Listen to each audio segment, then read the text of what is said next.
Hello, this is Lisa, CEO of Site for Wight, welcoming you to this week's Talking News on Saturday, the 17th of September 2022. Firstly, my apologies for not being with you last week. I was attending a funeral in Manchester of a very dear old friend of mine who, at the tender age of 52, passed away after his battle against cancer. Also, on this sad note, we are of course all in national mourning for the passing of Her Majesty the Queen. This period of national mourning has given us all time to reflect on past and present friends and the reign of Her Majesty and everything she has achieved in the last 70 years. Our thoughts are of course with her immediate family, who will also be feeling this loss very deeply. The period of national mourning does mean that various events have been postponed. This included our own Site for Wight Open Day last Saturday. However, we did still attend the venue and are delighted to say that those who did turn up received a warm welcome, a cup of tea and a piece of cake. The new event is being planned again for after the new year now, and a date will follow. Please remember, if there's anything we can help with, never hesitate to contact us on 52205 for Site for Wight and 240222 to speak to the Wight Sense team. Thank you, Lisa, CEO, Site for Wight. Charles proclaimed king as bank holiday approved on day of Queen's funeral. From Isle of Wight Radio, read by Chris.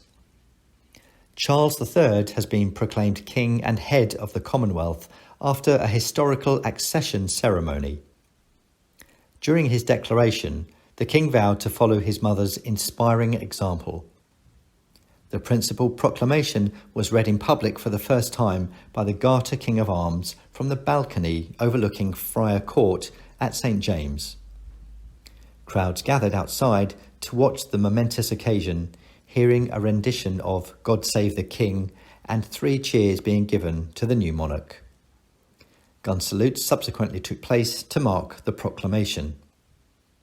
During his declaration, King Charles III said, "It is my most sorrowful duty to announce to you the death of my beloved mother, the Queen," he says.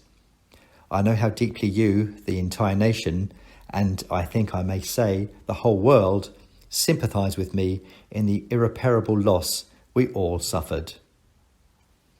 It is the greatest consolation to me to know of the sympathy expressed by so many to my sister and brothers, and that such overwhelming affection and support should be extended to our whole family. To all of us as a family, as to this kingdom and the wider family of nations of which it is part, my mother gave an example of lifelong love and of selfless service. My mother's reign was unequalled in its duration, its dedication, and its devotion. Even as we grieve, we give thanks for the most faithful life."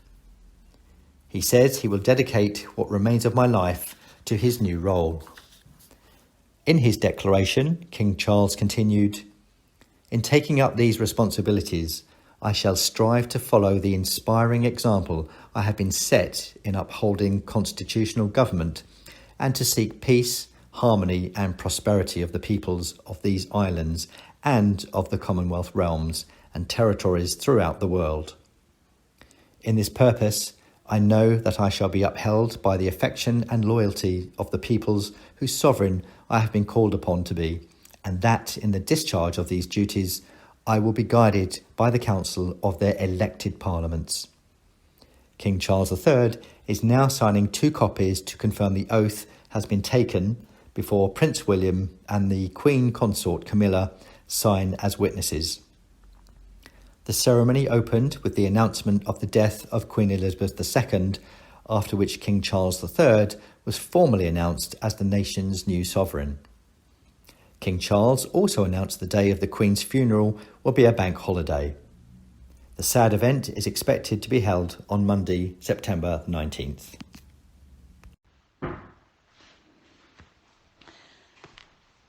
This is Chris in Jersey, reading an article from the Island Echo. Changes to the national anthem after the passing of Queen Elizabeth II. After the news of the passing of Her Majesty Queen Elizabeth II and the taking over of the throne by her son, King Charles III, Here are the changes that have taken place to the national anthem. As we will get accustomed to in due course, the changes to the anthem under the reign of Charles are relatively simple, as you may have imagined, with the main change being a simple one. Queen will now be King. One other change will see him replace her in the fourth line of the anthem. This particular version of the anthem has not been heard since 1952, when Queen Elizabeth II's father, George VI, died and she took to the throne. The song was, however, adopted as our anthem in September 1745, during the reign of George II, 1727 to 1760. Back then, the name of the reigning monarch was inserted in the first line, a decision that has long since been dropped. These changes will take place across the Commonwealth, with countries like Jamaica and Canada, among others, adopting the song as their royal or national anthem. The anthem, traditionally sung at major events and ceremonies, and was sung at the proclamation of King Charles III in Newport on Saturday, reads as follows. God save our gracious King. Long live our noble King. God save the King. Send him victorious, happy and glorious, long to reign over us. God save the King. O Lord our God, arise, scatter his enemies, and make them fall. Confound their politics, frustrate their knavish tricks. On thee our hopes we fix. God save us all. Not in this land alone, but be God's mercies known from shore to shore. Lord, make the nations see that men should brothers be, and form one family, the wide world o'er. From every latent foe, from the assassin's blow, God save the King. O'er his thine arm extend, for Britain's sake defend, our father, prince and friend, God save the King. Thy choicest gifts in store, on him be pleased to pour. Long may he reign, may he defend our laws, and ever give us cause to sing with heart and voice, God save the King.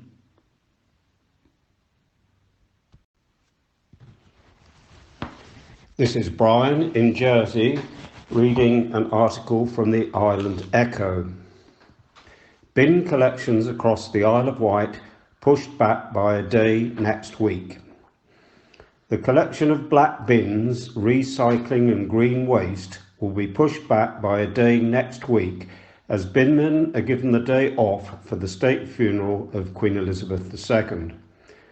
For 1 week only, commencing the 19th of September, households will see their usual collection day pushed back by 24 hours. For example, if your bins are normally collected on a Monday, they will instead be collected on Tuesday. Collections for the week commencing Monday the 26th of September will resume on their normal day. Natasha Dix, the Council's Strategic Manager for the Environment, said, "It is with the greatest sadness that we learnt of the death of Her Majesty Queen Elizabeth II.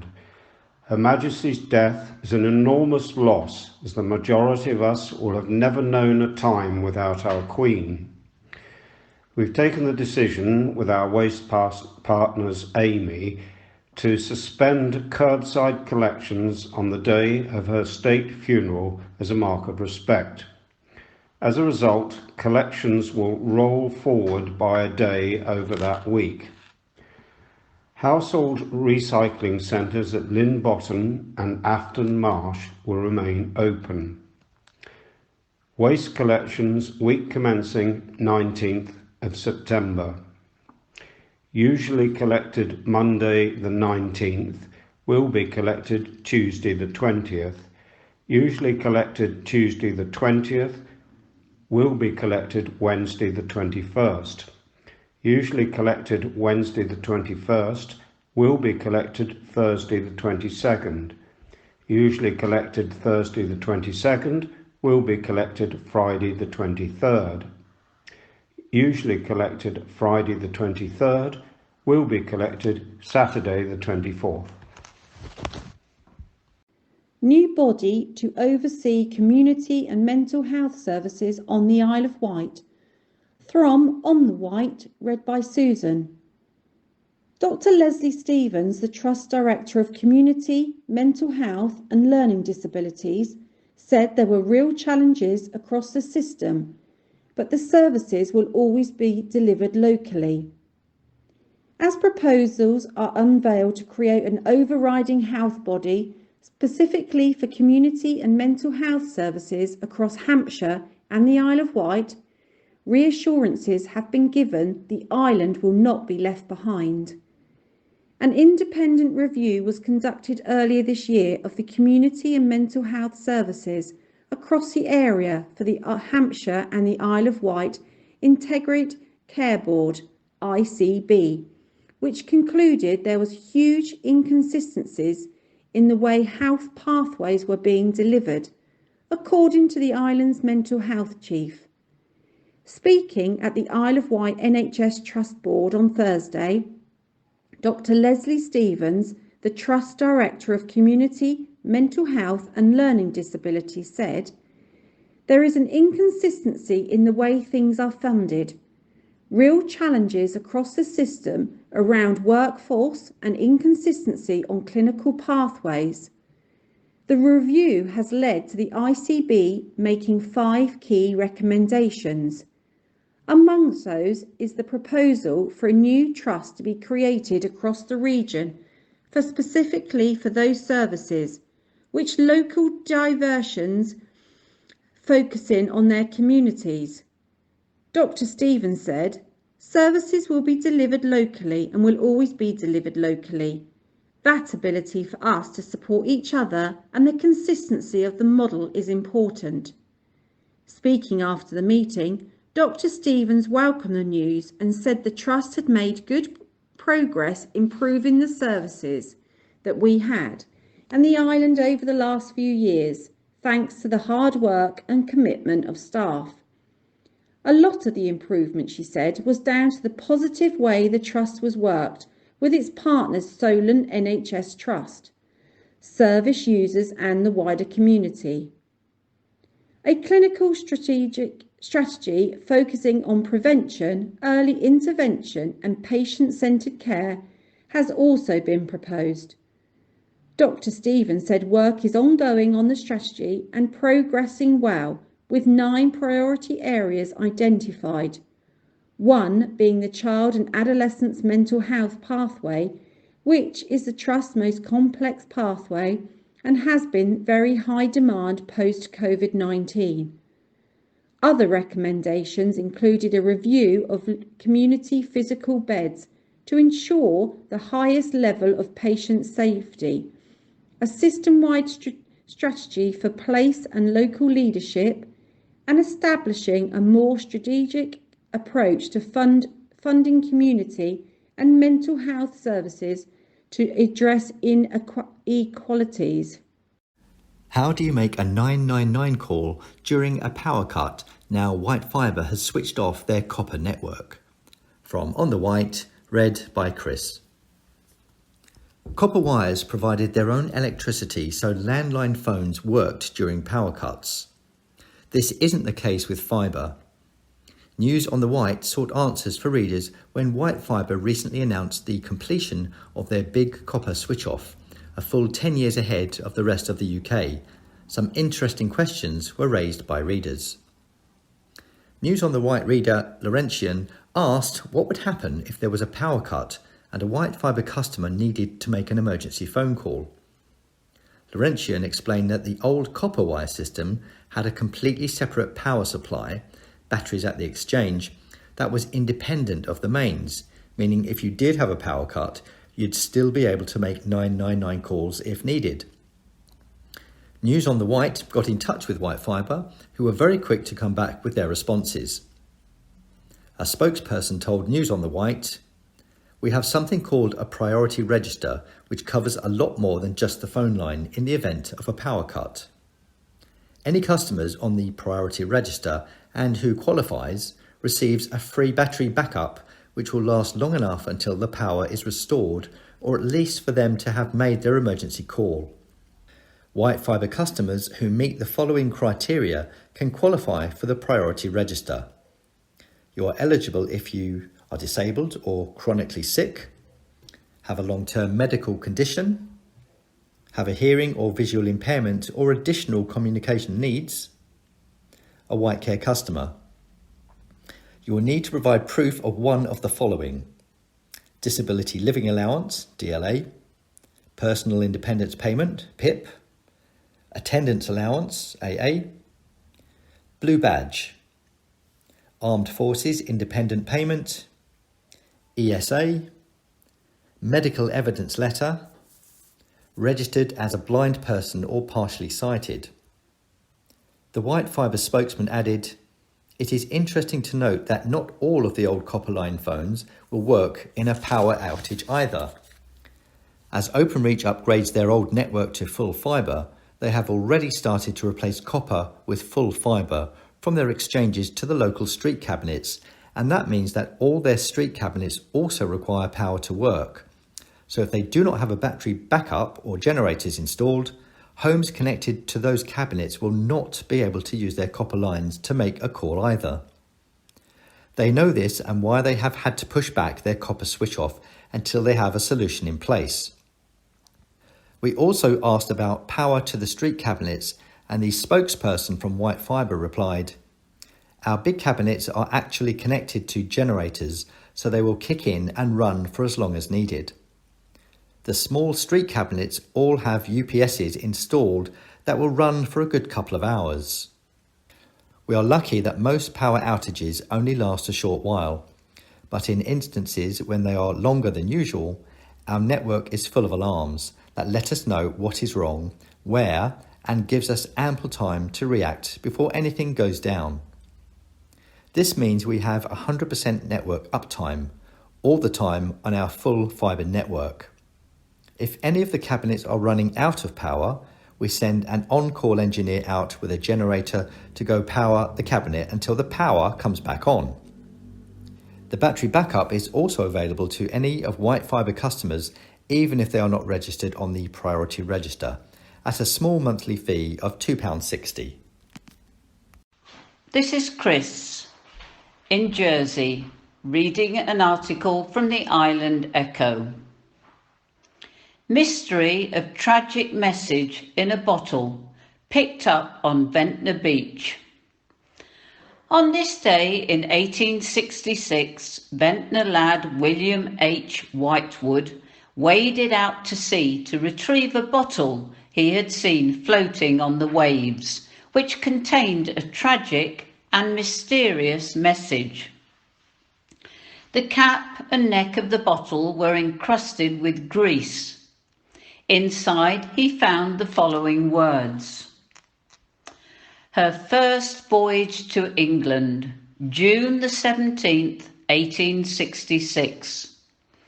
The Spanish Queen, bound for Bristol with timber from Quebec, having left on the 5th of March, and owing to rough weather lasting 9 days, the old ship leaks like a sieve, and we are settling down fast.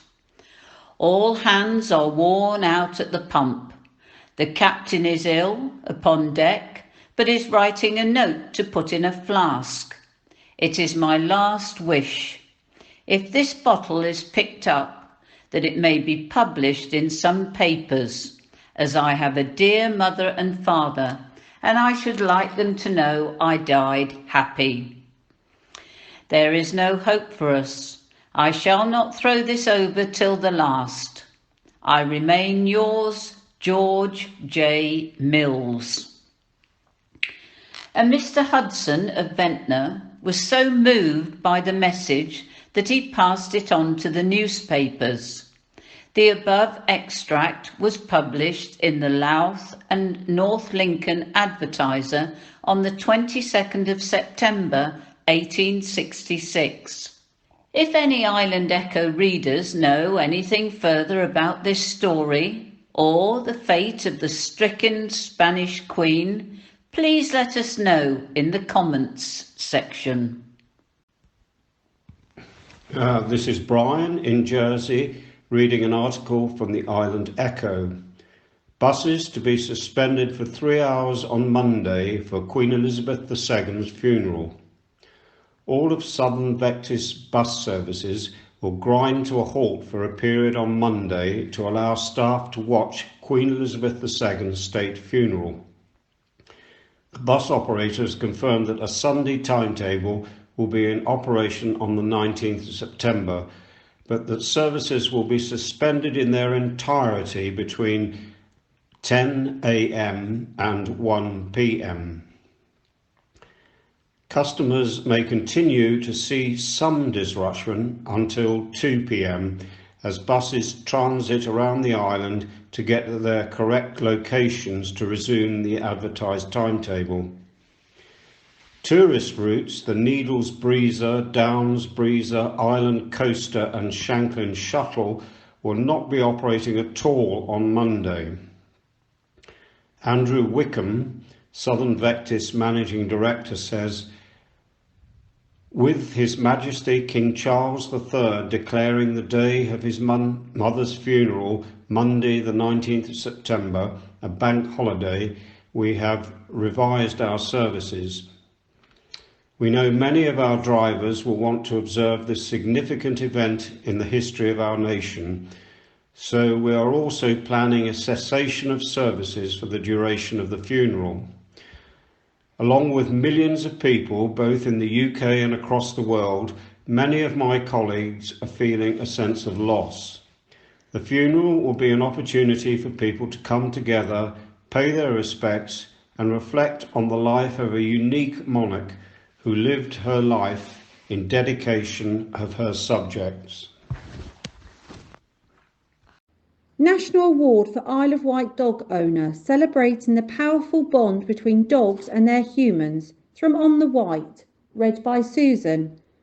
A local miniature schnauzer and his owner are prize winners after entering a national award celebrating the powerful bond between dogs and their humans. The Woof and Wow Award was launched by Vet's Kitchen in recognition of their contribution dogs make to the health and well-being of their family and others. Bertie and Jennifer's entry immediately tugged at the heartstrings of everyone at Vet's Kitchen who read their story. Their story reveals how a dog, even a small one, can drastically change a person's quality of life and be the perfect antidote to loneliness and unexpected heartache. Jennifer Waite, 60, from Cowes, Isle of Wight, tragically lost her husband in 2019, just before the pandemic and the 2 lockdowns. Their adult children had left home and Jennifer found herself unexpectedly and suddenly living alone. Jennifer decided to open her heart and home to an 8-week-old miniature schnauzer puppy, Bertie. He was very soon became much more than just a companion. Jennifer says, Bertie has made a huge impact on mental and physical health. He gives my days structure and he is an endless source of joy. He has kept me company, entertained and cheerful through grief, the 2 pandemic lockdowns and ever since. Jennifer and Bertie, now 20 months old, go for 3 walks a day, and this has opened the door for both Jennifer and Bertie to make new friends, another lifeline when living alone. Bertie has also been instrumental in Jennifer's recovery from a broken leg. She says, in 2020, I broke my leg and subsequently had to have a second operation in April 2021. My physiotherapist believes my leg's good recovery is partly due to the 3 walks a day Bertie and I do, come wind, rain or shine. Bertie has been the best physiotherapist. We thought it was time to give our dogs recognition for their love and loyalty, said Laura Shears, MD of Vet's Kitchen. Humans and their canine companions have always made for a winning team, and more than ever in recent times. We have relied on them for the emotional support we need. Bertie is such a special pup, and we wanted to recognise how much this little dog has given to Jennifer and made the biggest difference to her life. Having Bertie has hugely improved the quality of my life and physical and mental well-being, said Jennifer. Bertie has been by my constant companion since losing my husband. He is loved by everyone, and this provides human interaction for both of us. He is always there for me and never, ever fails to make me smile. Plans on track for Ryde's new Dotto train, from Isle of Wight Radio, read by Chris. Plans are said to be on track for Ryde's new Dotto train. As previously reported by Isle of Wight Radio councillor for Ryde North West, Phil Jordan, was hopeful that a service could be brought back. Once a huge hit for locals, but especially holidaymakers on the island, Dotto trains were axed from Shanklin, Sandown and Ryde in 2011. Cuts to the Isle of Wight Council's budget were blamed. Now, Isle of Wight Radio can reveal that a train and carriages have been sourced while talks are ongoing about storage. A new route along Ryde Esplanade has also been discussed and tentatively approved by Ryde Town Council. Speaking to Isle of Wight Radio, Councillor Jordan said, "We had planned to take the decision about the Dotto train returning this month, but have had to cancel the upcoming meetings, so the decision has been put back slightly. We have sourced a train and carriages, however, agreed a route and are in talks about storage of the train with Isle of Wight Bus and Coach Museum. Other operational details are under consideration. The decision to go ahead should come in early October now." When the trains were scrapped in 2011, the former council head of highways and transport at the time, Peter Hayward, said that spending money providing Dotto trains wasn't justified and a replacement would cost £100,000. 5 teens arrested after being found inside derelict Sandown Hotel. From the Island Echo, read by Susan. 5 teenagers were arrested after breaking into an abandoned Sandown hotel, but it wasn't the Ocean Hotel.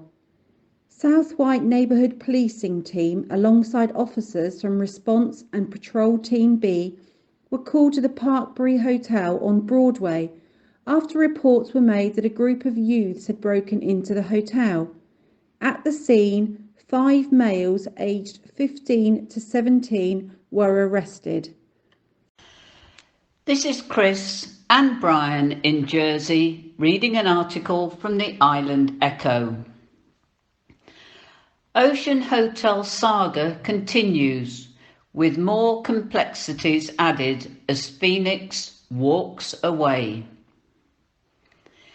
The ongoing saga surrounding the derelict Ocean Hotel in Sandown continues, with claims from its former freeholders that they have stepped away from the property and that legal action is being pursued against Hampshire Constabulary.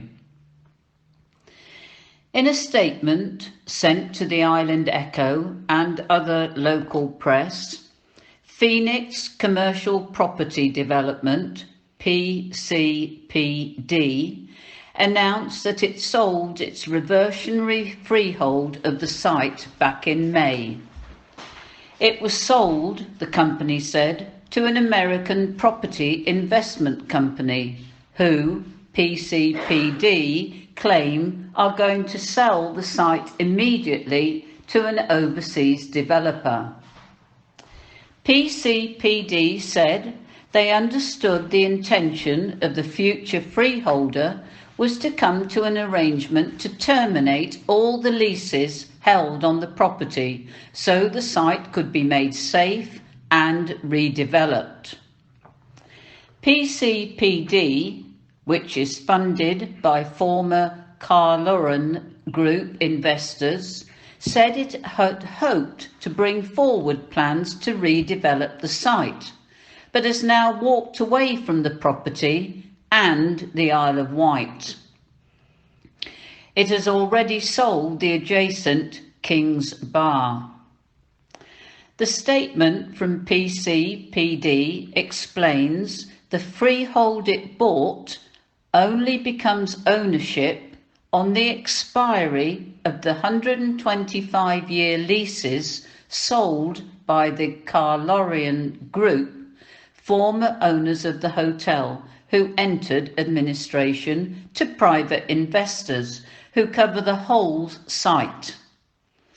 There were 50 other leases which were sold for between £89,500 and £185,000, starting from the 17th of November 2017 to the 26th of June 2018, and all run for 125 years. There are also 2 further leases on the site, PCPD say, which expire in 2025 and 2026. PCPD has in recent months faced legal action from both the Isle of Wight Council and Hampshire Constabulary, and slammed it as nothing short of a witch hunt motivated by local politics. It says Stephen Purvis, who was due to appear before the Isle of Wight Magistrates Court on Tuesday but did not show, has taken legal action against the police and CPS. It is alleged the police did not serve a community protection notice or warning to them, and any claims otherwise are false. Hampshire Constabulary had previously said PCPD had acknowledged receipt of the notice. The company has also appealed the council's recent win over its planning enforcement notice to the Crown Court.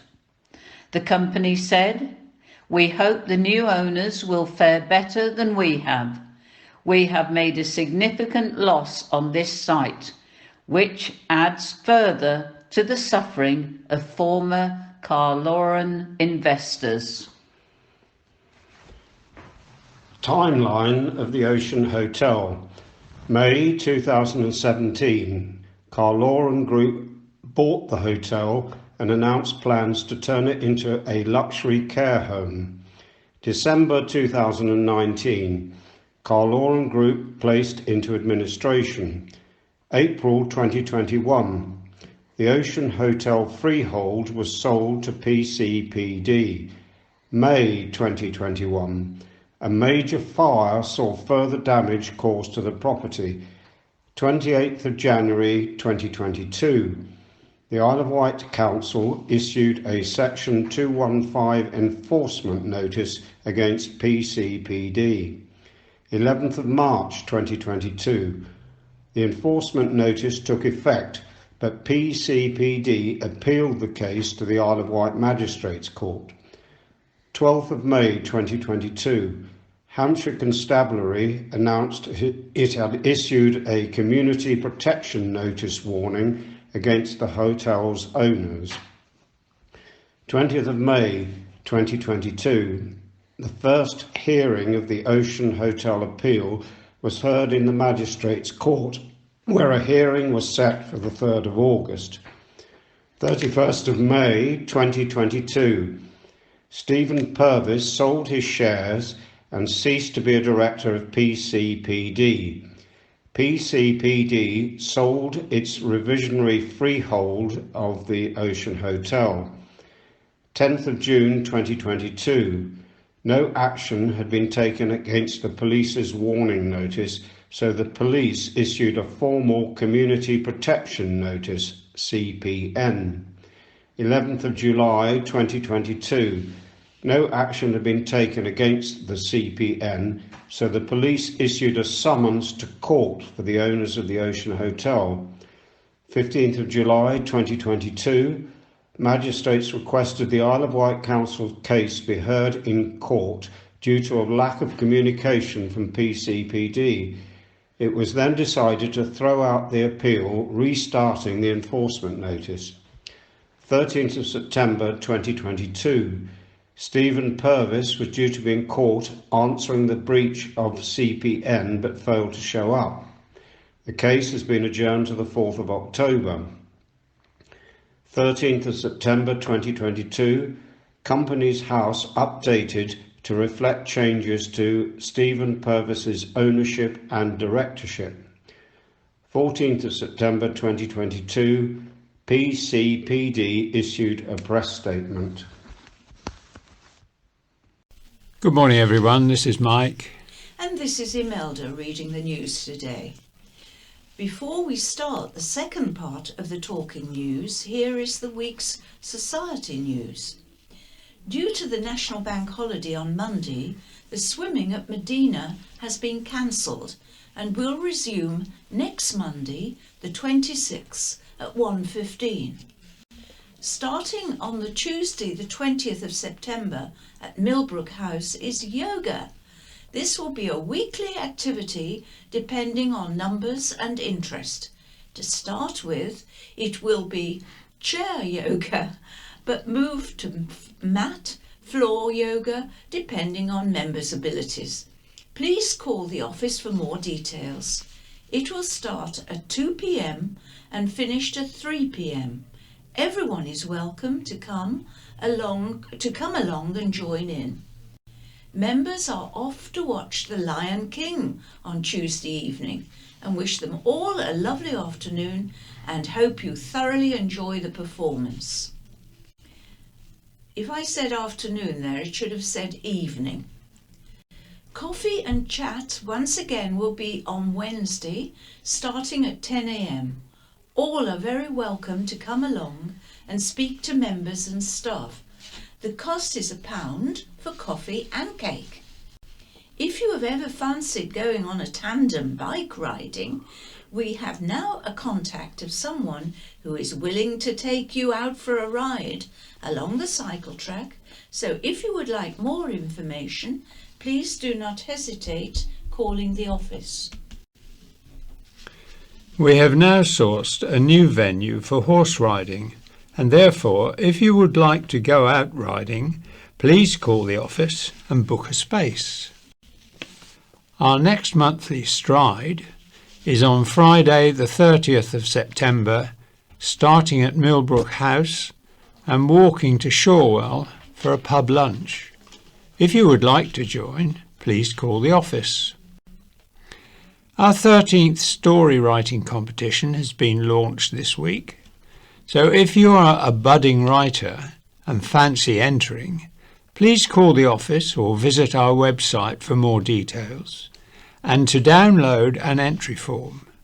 This year's theme is the sea.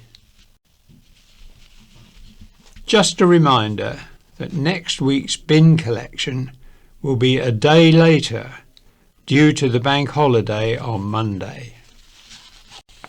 And now, of course, we come to Queen Elizabeth II and the many news items, of course, on this. And I'm first reading Australian theme to Queen's 1987 visit.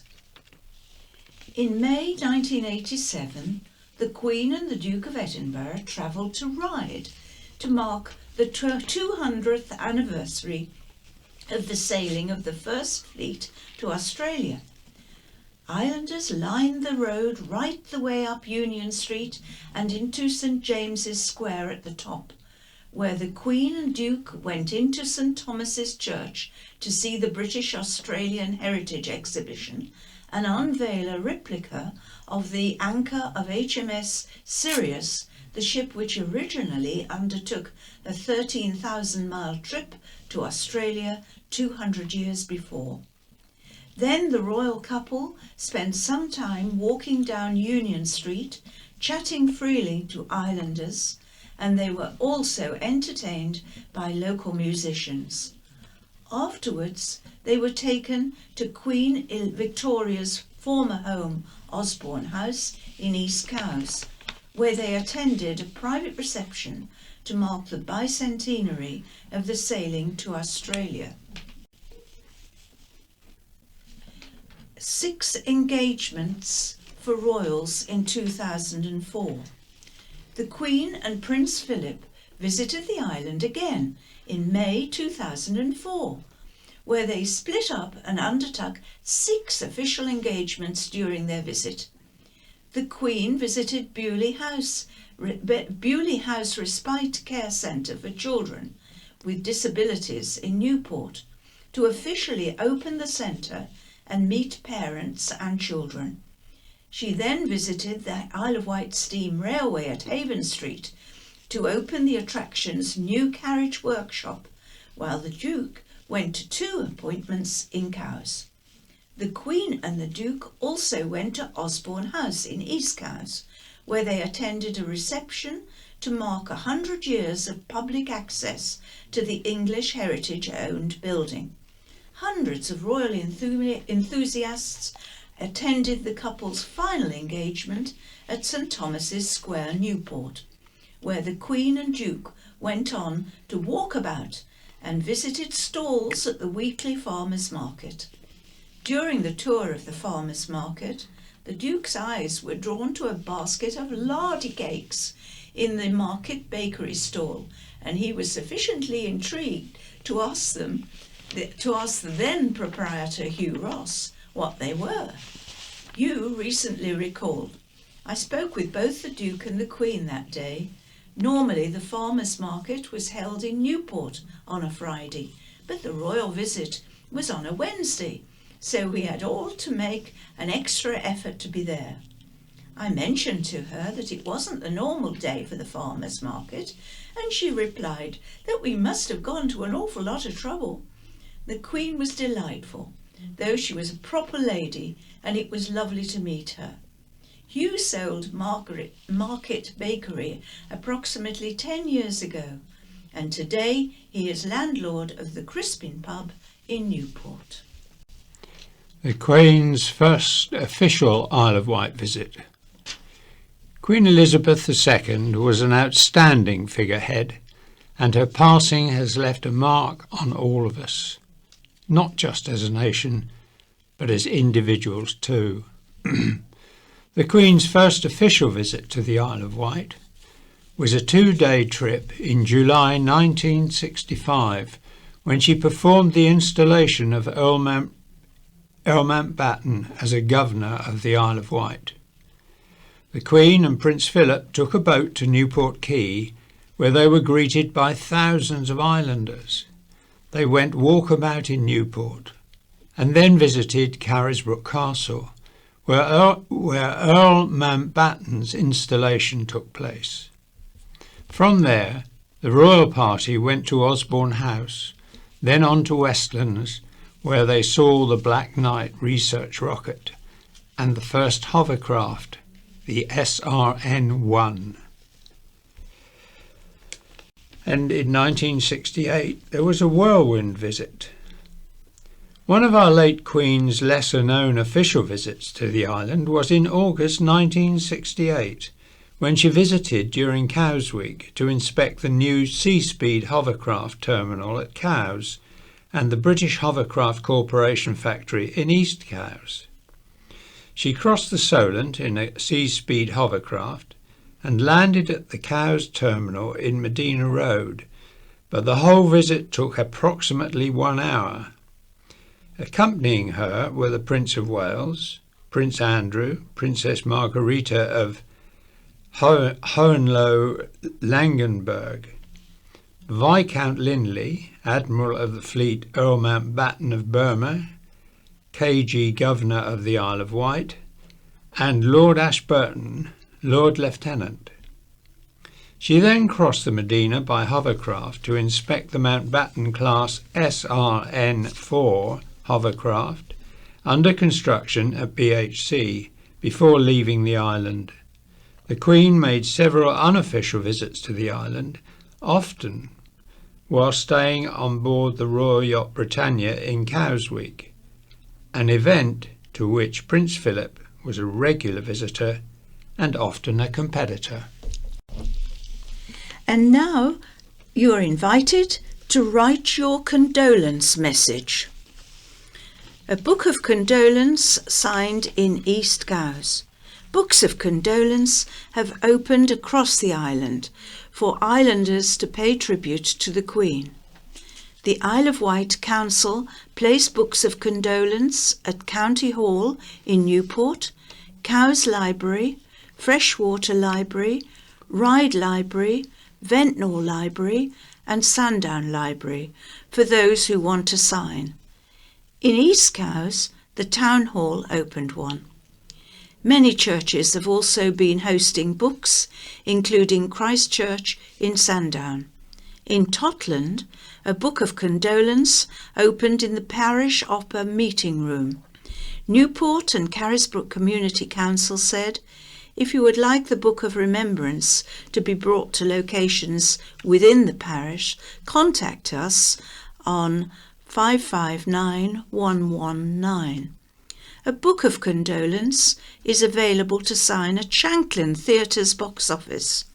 The county press has an outline book of condolence, and go to countypress.co.uk/news. This is a very complicated thing, this. 2125 1375, Queen's Death Online, Isle of Wight book condolence opens. The royal family launched a national book of condolence.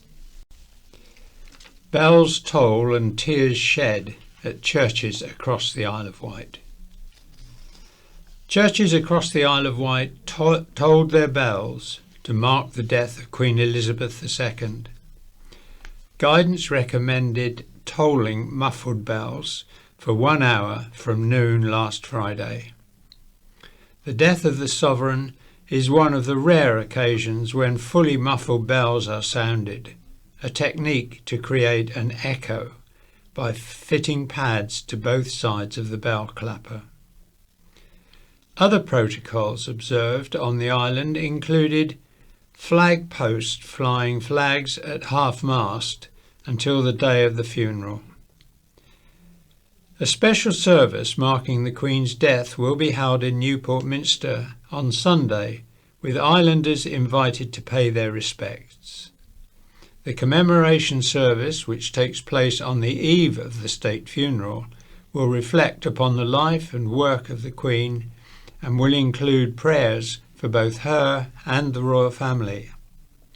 Led by the acting Archdeacon of the Isle of Wight, the Reverend Ali Kerr, the service will host invited local dignitaries, including the island's Lord Lieutenant Susie Sheldon. The service will also feature the choirs of the parish of Newport and Carisbrooke and the Isle of Wight Cantata Choir. The commemoration service will take place at 6 p.m. and will be live streamed to a screen in St Thomas's Square. The service will also be live on Newport Minster's YouTube channel.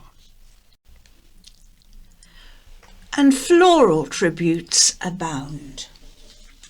Bouquets of beautiful floral tributes have been left across the island following the death of the Queen. Church Lytton, Osborne House and outside town halls were the places chosen by islanders because they hold special significance. In East Cowes, outside the former home of Queen Victoria, islanders came to recognise a monarch who surpassed even her long reign. Floral tributes were gathered outside Osborne's historic wrought iron gates. In Newport, trees in Church Lytton were a focal point for flowers and special messages, along with the town's monument in St James's Square. Among those laying tributes were Isle of Wight Councillor Claire Christensen and Isle of Wight High Sheriff Kay Marriott. Long live King Charles III. I felt I had to be here today because I was here 70 years ago to hear the late king is dead, long live the Queen. Isle of Wight resident Peter Woodnut, aged 81, said on Sunday, as King Charles III's accession to the throne was formally announced in Newport. We all came along in 1952 and heard it, and then went back to school. I thought, there's not many people standing here today that are going to be able to say that. The historic scene played out next to Newport Minster in St Thomas's Square. At 1 p.m, dignitaries and well-wishers gathered for an official reading led by the Isle of Wight High Sheriff Kay Marriott, assisted by HM Vice Lord Lieutenant Brig Maurice Sheen. Among those watching was Ruth Wheel, Brig Sheen's niece. She said, "We're so proud he's had the honour to be involved." God Save the King was sung to accompaniment by members of the Isle of Wight Diamonds Marching Band, and 3 cheers were given. Mrs. Marriott told the county press, "It is a great honour. When I was nominated 5 years ago, I could never have envisaged that 2022 would bring, coming out of a pandemic, the Queen's Platinum Jubilee, and now the new King, after the sad demise of Her Majesty the Queen." Islander Ruth Chambers called it the end of an era and said her mum had seen Queen Elizabeth II's coronation. She added, "The Queen was always there, quietly in the background. You knew she was there." Felicity Steenberg said, "I was a child in Africa. My father was a British Army captain. I had a queen, and she was the most beautiful queen in the world, and she sustained me. Her image, her icon." Cowes resident Liz said, "I felt completely lost when Queen Elizabeth passed away, and then a new king. It's seamless. I was 4 when it was the Queen's coronation. I was too shy, and I wouldn't go to any of the street parties. At the age of 73, hopefully, I'm going to make up for it." In 1952, Queen Elizabeth II was proclaimed on the balcony of Newport Guildhall and also on the steps of County Hall. An announcement was also made at Ryde Town Hall. Peter said 2022 was better organised. This one is headed, "God Bless Our Glorious Queen." Tributes were paid to Queen Elizabeth following her death, and Isle of Wight dignitaries have been among those to pay their respects.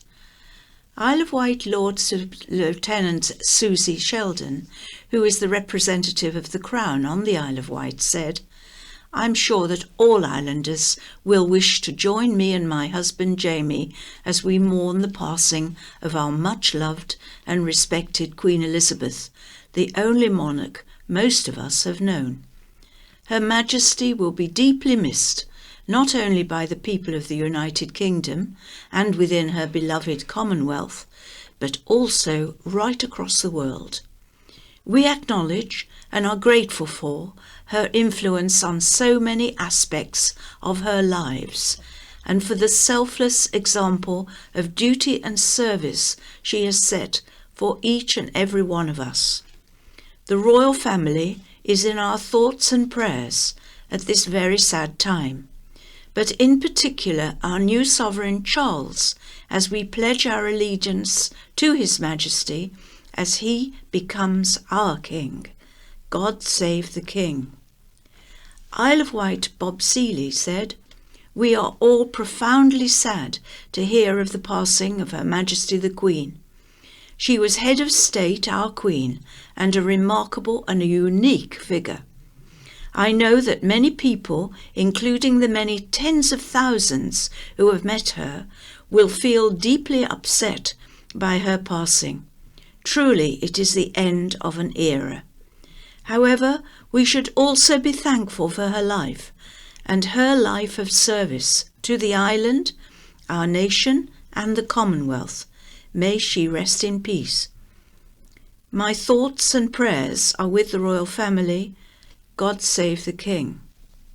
Isle of Wight High Sheriff Kay Marriott said, "My sincere condolences to the royal family on such an extremely sad occasion at the loss of Her Majesty our Queen." Isle of Wight Council Chair Councillor Claire Critchinson said, "I have been in shock from the first call to say the Queen was poorly. However much you prepare for events of this kind, you never expect it to happen. As many have said, it is like losing your grandmother, a constant in our lives. Such a role model and influence in my life. She was so loved by so many and will be very missed. God bless our glorious Queen," Councillor Chris Jarman, Cabinet Member for Strategic Finance, Transformational Change and Corporate Resources, had the honour of assisting officers of lowering the flags at County Hall. He said, "A sad duty and an opportunity to reflect on a lifetime of service by our late Queen Elizabeth II. God save the King." Many councillors have paid tribute by posting photos and sharing the council's statement on their social media pages. Sandown's South's Councillor Ian Ward, President of the Isle of Wight Royal British Legion, said, "God bless you, ma'am. You have been my Queen for 70 years. My life will never be the same." See countypress.co.uk for videos of Councillor Ward speaking about the Queen. Councillor Heather Humby, who received her MBE from the Queen and accompanied the Queen on royal visits on the island. Royal Navy Petty Officer is handed a ban. A Royal Navy Petty Officer believed he was fine to pick up his sister and girlfriend in his car after drinking. Thomas Rowe of Dairy Crest Drive, Newport, admitted drink driving in Ryde on July the 17th. Police in Monkton Street came across a distressed woman who said she got out of Rowe's car because she felt unsafe, describing Rowe as driving like an idiot, magistrates were told. Officers were directed to Preston Close and discovered Rowe in his car. Rowe, aged 34, with no previous convictions, failed a roadside breath test and then provided a breath alcohol reading of 44 at Newport Police Station. The legal limit is 35. For Rowe, Barry Arnett said his client received a call from his partner and sister to pick them up and felt fine to drive after a few drinks. Rowe claimed he and his partner had an argument which led to him stopping the car and letting her out in a hysterical state, said Mr. Arnett. He decided to drive off and take his sister home. Rowe, with a Royal Navy career lasting more than 12 years, was given a 14-month driving ban, £461 fine, £184 surcharge and £85 costs. Patients will be contacted. Operations and appointments could be cancelled on Monday at the Isle of Wight's only hospital when Queen Elizabeth II's funeral takes place. News outlet Open Democracy reported some National Health Service trusts had announced all non-urgent procedures and clinical appointments would be postponed. National Health Service England told Open Democracy the decision to postpone appointments was to be made by NHS trusts locally. The Isle of Wight National Health Trust, based at St Mary's Hospital, said it is still trying to work through its plans for Monday. A spokesperson said if any patients are affected, they will be contacted directly. It has also been announced by National Health Service GP surgeries will close on the day of the funeral, but suitable out-of-hours treatment must be accessible. Co-op door is smashed in. A shop in East Cowes was closed for repairs on Tuesday after its glass door was smashed overnight. Co-op on Well Road posted a sign that read, "Shop closed until door safe." Hampshire Constabulary was called just before 5 a.m. on September the 13th to reports of a burglary. A window had been smashed and a crate of beer was stolen. A 22-year-old man from East Cowes was arrested on suspicion of burglary. CCTV was shared with the police, the store said. Planning strategy takes step forward. The Isle of Wight Council's Corporate Scrutiny Committee has made its final recommendations to Cabinet over the long-awaited Draft Island Planning Strategy, DIPS. 4 recommendations were approved to put to Cabinet, including protecting the environment by only developing green fields if it is absolutely necessary, and restricting the purchase of new builds as second homes. The recommendations to remove 300 homes across 4 sites in Bembridge and Freshwater to prioritise partially brownfield sites in Newport fell on the casting vote of Committee Chair Councillor Richard Quidgley after a 4-4 initial vote. He voted against the recommendation. The Newport sites were at the Harbour, Riverside and Camp Hill. Bembridge Councillor John Robertson said while more houses were proposed for Camp Hill, 800, it was still a reduction from the amount in the July 2021 DIPS, 1,200, and the housing sites in his village included were prone to flooding.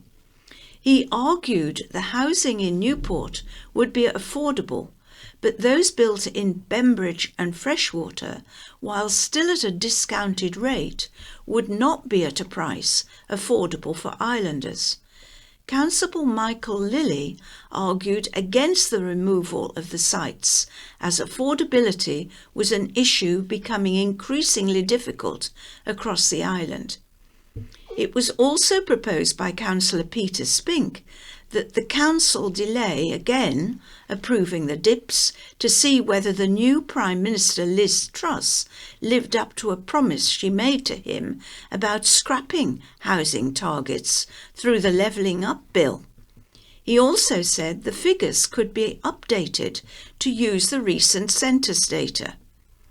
Councillors voted against the deferral, ultimately saying it was a priority to pass the DIPS and changes to targets and housing sites could be put to the Planning Inspectorate, which would approve the plan in the consultation period that follows.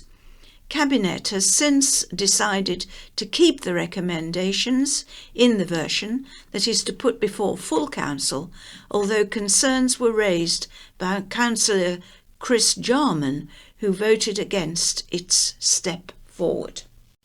Captiva, we do need more houses.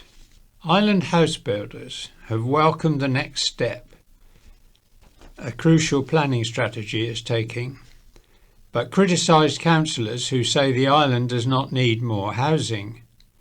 Bosses at Captiva House, one of the island's biggest developers and behind Ryde's West Acre Park, say there is no shortage of housing demand, but the island has not been building enough houses for a very long time.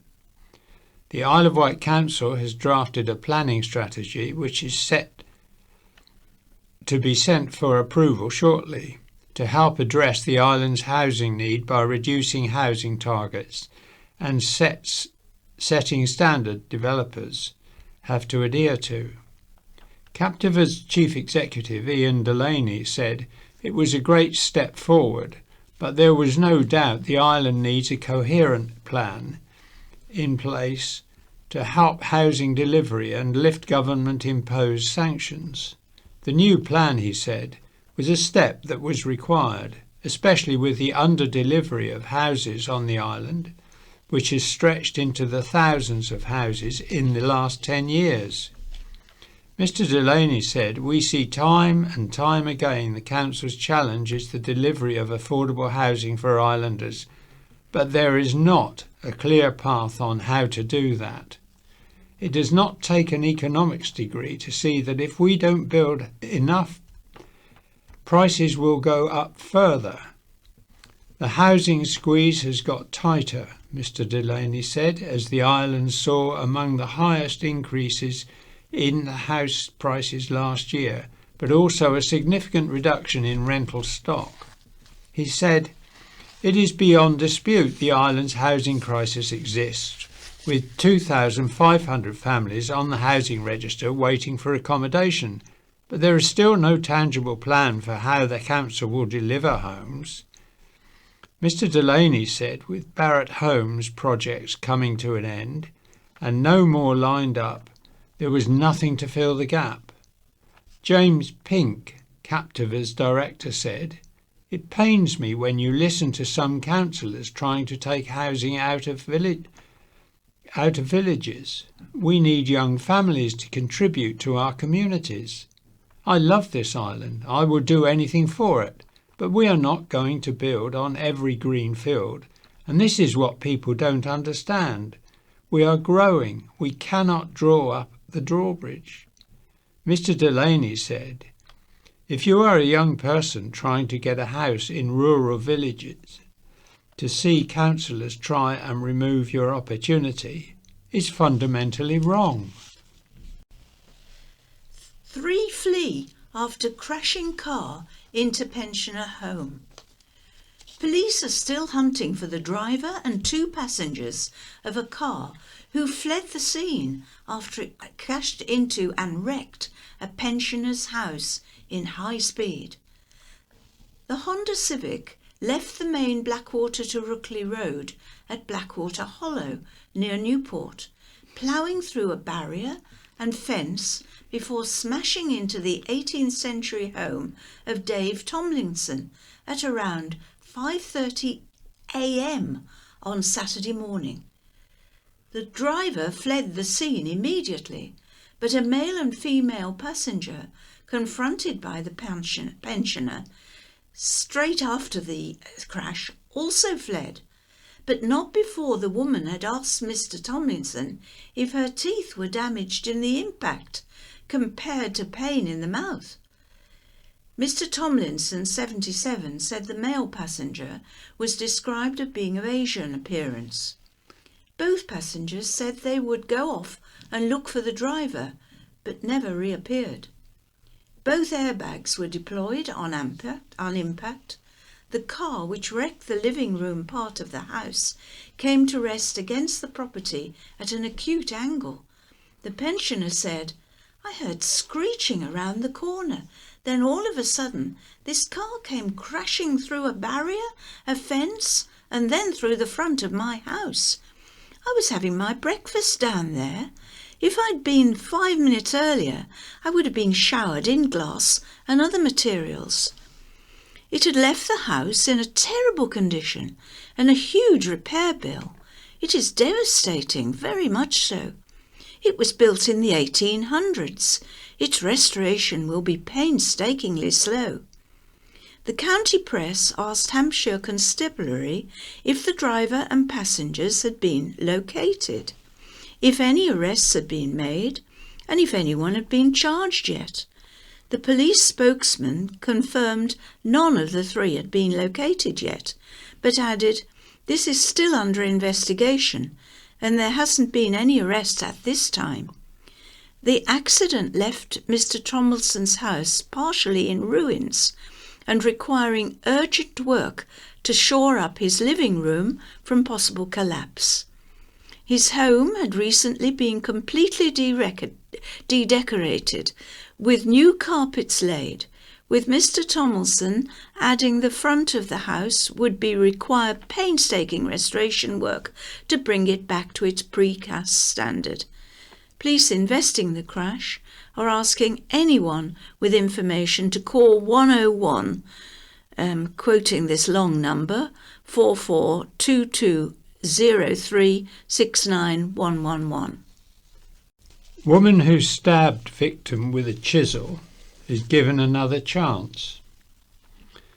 A woman who stabbed her victim 4 times with a chisel during a vicious assault in Shanklin has been given an opportunity to improve her behaviour before being sentenced. Megan Durham of Osborne Road appeared before a judge at Bournemouth Crown Court last Friday. At a previous hearing, the 24-year-old admitted causing grievous bodily harm without intent, and her case was adjourned for sentencing. The court heard how she'd left her 41-year-old victim with injuries to her head and leg during an assault at an address on Atherley Road. On November the 22nd, 2021, at 10:40 p.m, police were called to the scene and arrested Durham. The victim sustained 3 stab injuries to her scalp and 1 to her forehead before Durham bit her on the thigh. Appearing for sentencing, Durham was made subject of a restraining order and a 3-month deferred sentence and is due back in court on December the 13th. A deferred sentence is an opportunity for an offender to demonstrate that they're on the path to sorting themselves out and staying out of trouble.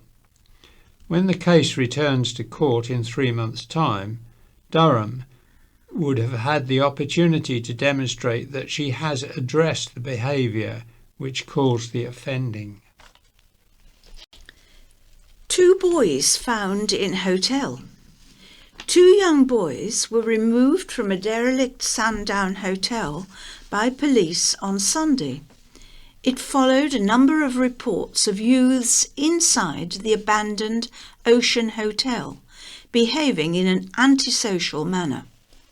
A spokesperson for Hampshire Constabulary said police attended and removed 2 boys, aged 13 and 14, from the premises and took them back to their homes. The 14-year-old boy was dealt with by means of a community resolution for committing a public order offence, with a requirement to work with the youth offending team.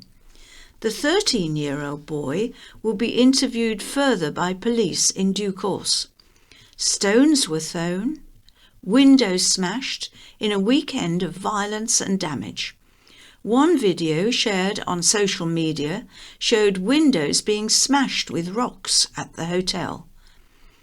As a large crowd gathered to watch passers-by called police. After more than an hour, police officials had not responded. Work remains ongoing under the Operation Spider in partnership with the local authority to find a long-term solution to the issues at this premises and the associated antisocial behaviour and criminality, said a spokesperson for Hampshire Constabulary. Health bosses winter fears for hospital.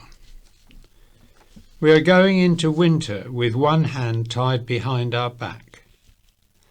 The Isle of Wight NHS Trust has said it is facing so much pressure it has had to go back to the drawing board for its winter plan.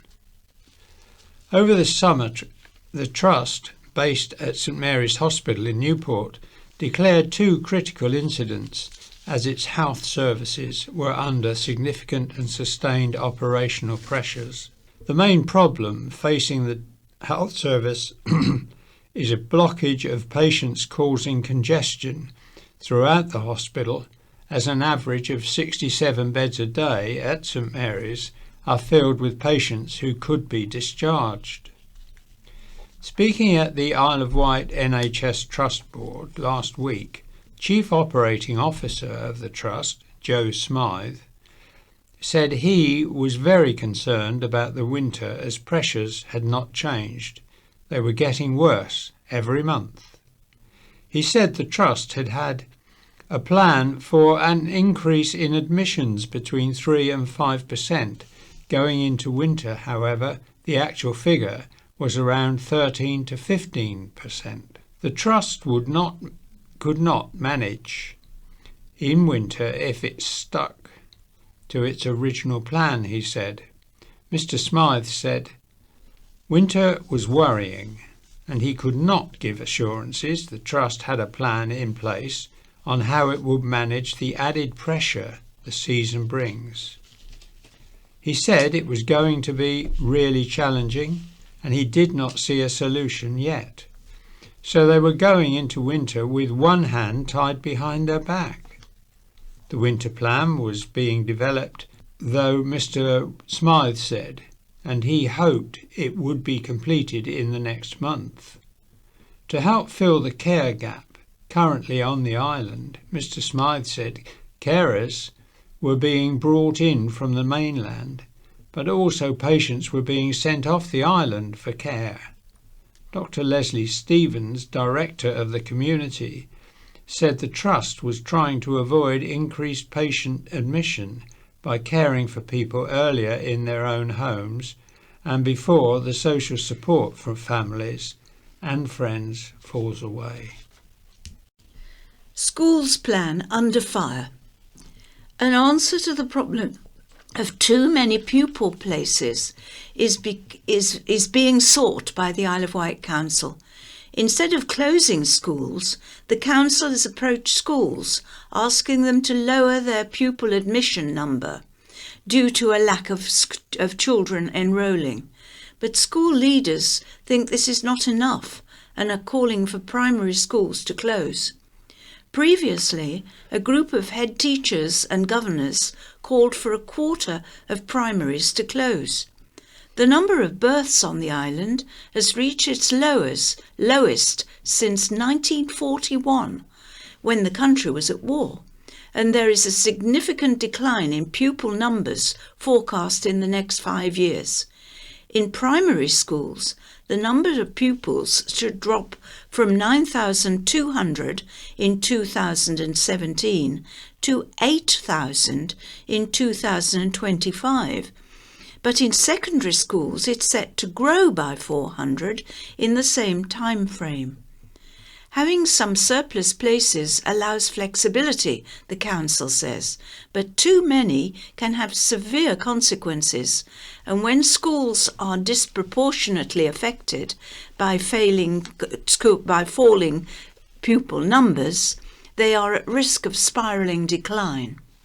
The council cabinet has made it clear school closures should be avoided wherever possible, and there should be local schools for local children that are educationally and financially sustainable. Councillor Debbie Andre, Education Cabinet Minister, has previously said she was confident a model existed in supporting smaller schools. Now a council report to determine a way forward said action is needed in primary schools to ensure demand and capability are aligned and schools continue to provide the best outcome for children. Wargrave's Care Team win award. A team of volunteers working across the Isle of Wight have been given an award by the Commonwealth War Graves Commission, that's the CWGC, for their outstanding work. The team of 6 were each given a prestigious Spotlight Award and individually received a letter congratulating and thanking them from CWGC's Director General Claire Horton.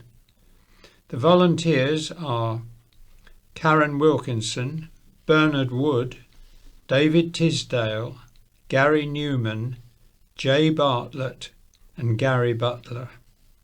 They look after graves in different areas across the island. Several are veterans themselves or have parents or spouses who served in the armed forces. Karen said, "My paternal granddad was killed in action in Burma, now known as Myanmar, and his grave is there. When I contacted the CWGC many years ago, they very kindly sent me a lovely photo of his headstone. Everything was so pristine and cared for. I wanted to do something that could at some point make a family member in the same position feel, as I did, that our war dead have never been forgotten." Bernard said, "I was very pleased to receive a Spotlight Award as recognition of my voluntary work, which is sometimes very hard. Being part of a team of volunteers on the island is special to me, as currently we have all the war graves on the Isle of Wight covered." David, who served in the Royal Air Force for 25 years, said, "I feel humbled when I visit the graves of the fallen in our churchyards and graveyards here on the island, offering a little of my time for those who gave their lives for us and who now lie in dispersed locations around the island is an honour." Find out more about the CWGC and the work it does at www.cwgc.org.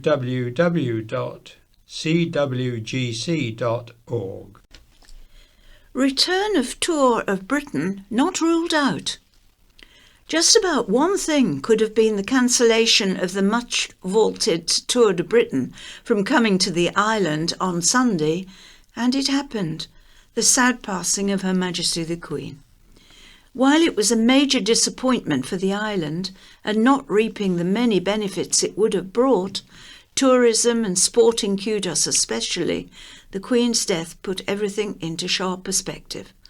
However, a return of the Tour of Britain to the island has not been ruled out by its organisers, but any hope of encouragement and confirmation looks some way off at the moment. Nick Bull of the Tour of Britain was asked if the island was being considered again as a venue for the popular multiple stage event. He said, "We'd certainly love to, but there are a lot of moving parts to all this. We're keeping in contact with our stakeholders in the Isle of Wight. Amid all the uncertainty since the tragic events of this week, there is a heck of a lot to sort out." When asked if the island was part of any future planning for the Tour of Britain or under consideration as a stage venue, Nick kept his cards quite firmly to his chest. He added, "It's far too early to say at this stage. No timetables have been made and there are no guarantees." Much of the island's sports were suspended last weekend, including the local football and Wessex League programmes, as a mark of respect. A disruption warning for Fairlea Road.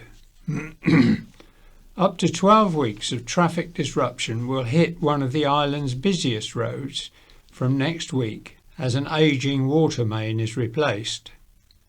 From Monday, Southern Water will be carrying out renewal works on a section of water mains on Fairlea Road and in Seaclose Park. The work will replace the pipework, which has suffered a number of bursts in recent years, the company says, and is part of an ongoing investment programme to replace the worst sections. It is hoped the work will cut the number of incidents keeping people in the area supplied with water and prevent supplies being wasted. The first section of pipeworks to be renewed will be the 150 metres adjacent to 1 Leisure and Medina College entrance before working into Seaclose Park. It is expected the first phase, requiring temporary traffic lights, will last 5 to 6 weeks, with the project taking around 12 weeks. The work will finish at the end of the Medina footpath into the park. To minimise disruption to the leisure centre and school, work will be done overnight to cross the entrance to the complex. Water shortages and how to combat them. This is written by Sarah Burdett, who is of the Isle of Wight Society. The Isle of Wight Society has been commenting about water shortages for years in planning applications, the island plans, and in this newspaper. In Europe, energy production accounts for 44% of water usage. Our British government is planning on 8 new nuclear power stations, but to run just one, Sizewell C, will take 2 million litres of potable drinking water a day. Every newly built house must have a grey water system installed. Grey water systems of water conservation have been around for many years. Collect the rainwater from your roof and use it. Many countries have done this for drinking water as well as for washing purposes. The government is constantly telling us that more houses must be built. Therefore, water has to be found for these houses. But the government must make it a planning requirement that every house should be built with a large enough collection tank to save an adequate supply of rainwater from washing and flushing purposes. Rainwater discharges must be kept separated from the sewage systems, so if necessary, the rainwater can be recycled and the problems of backup are prevented.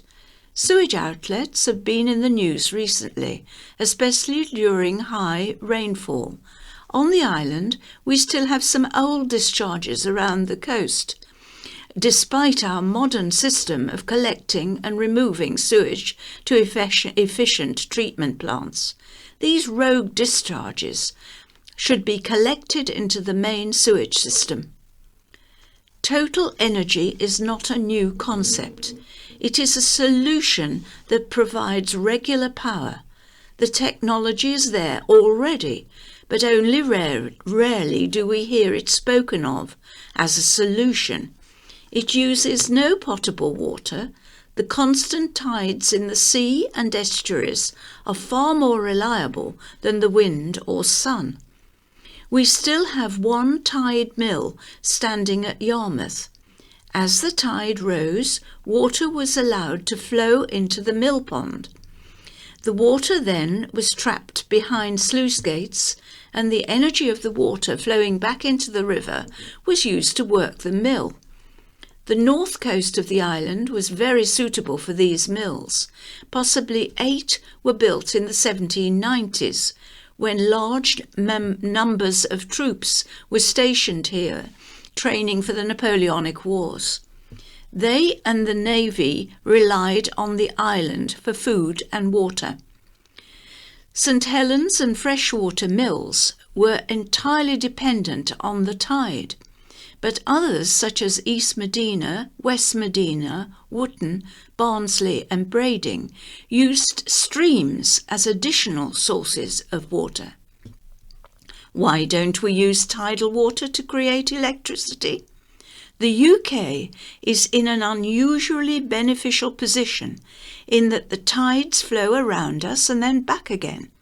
This allowed for a series of tidal generators along the coasts to produce guaranteed supply of electricity. The island plans to be generating tidal electricity in 2025. The Isle of Wight Council should be pressing our MP to support a national tidal energy solution. Britain should not continue on the nuclear route with its large use of potable water. Ace Tennis Tournament raises funds for Northwood Courts. The inaugural summer bank holiday tennis tournament was played on the Aitken Courts at Northwood House and Park, Cowes. It attracted 20 enthusiastic entrants along with spectators who enjoyed 4 hours of keen competition. Trophy winner of the American Tournament Championship was Mohammed Al-Sheikh, and the runner-up was Trevor Green. Entry fees totalling £220 was raised for the Northwood House and Park Tennis Courts Fund to help maintain the 5 courts. Competition organiser Graham Hinton said he hoped more competitions for people of all ages would be arranged for local residents and visitors. Winner Mohammed, the former Secretary-General of the Saudi Tennis Federation, said he appreciated the opportunity to play in the tournament. He said, "During my regular visits to the island, I have enjoyed playing on these wonderful courts at Northwood House, which are in such a beautiful setting. Tennis on the Aitken courts is always a highlight during my visits here." Graham, a former chairman of the Aldersbrook Tennis Club, said players were keen to increase participation and awareness of the free-to-use courts. Pensioner jailed after pointing knife. A pensioner who left a neighbour and her adult son terrified in the car when he confronted them with a large kitchen knife was jailed. Andrew Moss, 69, of Solent Court, Colwell, Chine Road, Freshwater, admitting possessing a bladed article in a public place on August the 29th. At 9:45 p.m, fellow Solent Court resident Sarah Whittington was driven home by her son, Kieran Churcher, to the complex's car park. As they sat chatting in the vehicle, they noticed Mott walk towards them. After initially staring at their car, Moss walked around the front of it with a blade sticking out of his back pocket, which Miss Whittingham noticed, said Anne Smout, prosecuting at the Isle of Wight Magistrates' Court. Moss leaned down to the driver's window, and Mr. Churchill asked if he was all right. Moss took the 25-centimetre long blade out and pointed it towards Mr. Churchill before suddenly backing off and putting the knife back in his pocket. After Miss Whittington told him she was a neighbour. Moss walked away, leaving the two shocked. Moss then threw around some traffic cones before pulling the knife out again, pointing it towards the car and telling his terrified victims, "You are effing lucky." Miss Whittingham told her son to drive away, and Moss went back to his flat. Moss later told someone shouted at him to turn his TV down. He believed it was someone he had a feud with at Solent Court. He saw a car he thought belonged to the culprit, picked up a knife and went out to confront him. He then realised it was not that person, put the knife in his pocket and said he didn't intend to cause fear or violence to them, and had possessed the knife to defend himself, said Mrs. Smout. He was remorseful as he knew Miss Whittingham. He was embarrassed and apologised. The pensioner had an identical conviction in 2015 when he was caught with a letter opener. For Moss, Amy Hostel said her client picking up the knife without thinking and went outside, not with the intention of making threats, something he regretted. He had a horrible few days. He'd been depressed and upset about his financial circumstances and has diabetes, so wasn't in a good place. Moss looked shell-shocked when he was told he would go to jail for 6 months. He must pay £154 surcharge. Cycling scarecrows spotted. A panoply of weird and wonderful scarecrows could be found in Brading this year, with plenty of nods to the tour of Britain that never came following the passing of the Queen. The annual Braiding Scarecrow Festival ran until Sunday, that's Sunday the 11th, organised by the Braiding Residents Association. The festival has been running for 7 years. Some of the entries featured bicycles in homage to the UK's most prestigious cycle race. Approximately 30 scarecrows went on display. For days on September the 3rd and 4th, the Braiding Sail Trail was included as part of the festival. We could give more help if they just ask. A donation box has been stolen from Aspire Ride for the 4th time this year, and the Isle of Wight Charities chief executive said it is robbing some of the town's poorest residents of their dignity. Based at the former Trinity Church on Dover Road, Aspire Ride, is a thriving community project that also operates a free food stand using unsold items collected daily from supermarkets. It leaves out a donation box to allow those using the stand to make a small donation if they wish to do so. Over the weekend, the collection tub was broken off its base and its contents stolen again. Trevor Nicholas, chief executive, told the county press, "People have been coming in and taking the donation box, which has been chained down.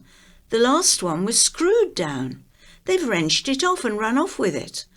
Although he believed the pot contained £2 or £3 at most, he was very disappointed. He said, "We could probably give them more help if they came and talked to us. And while we get given loads of generous donations, the things people put into that donation box, £50,000 for a bit of food, gives them a bit of dignity by paying for it. A lot of these donations are from people who really can't afford it, but they want to give something anyway. And that's the really disappointing bit. People are taking that away from them."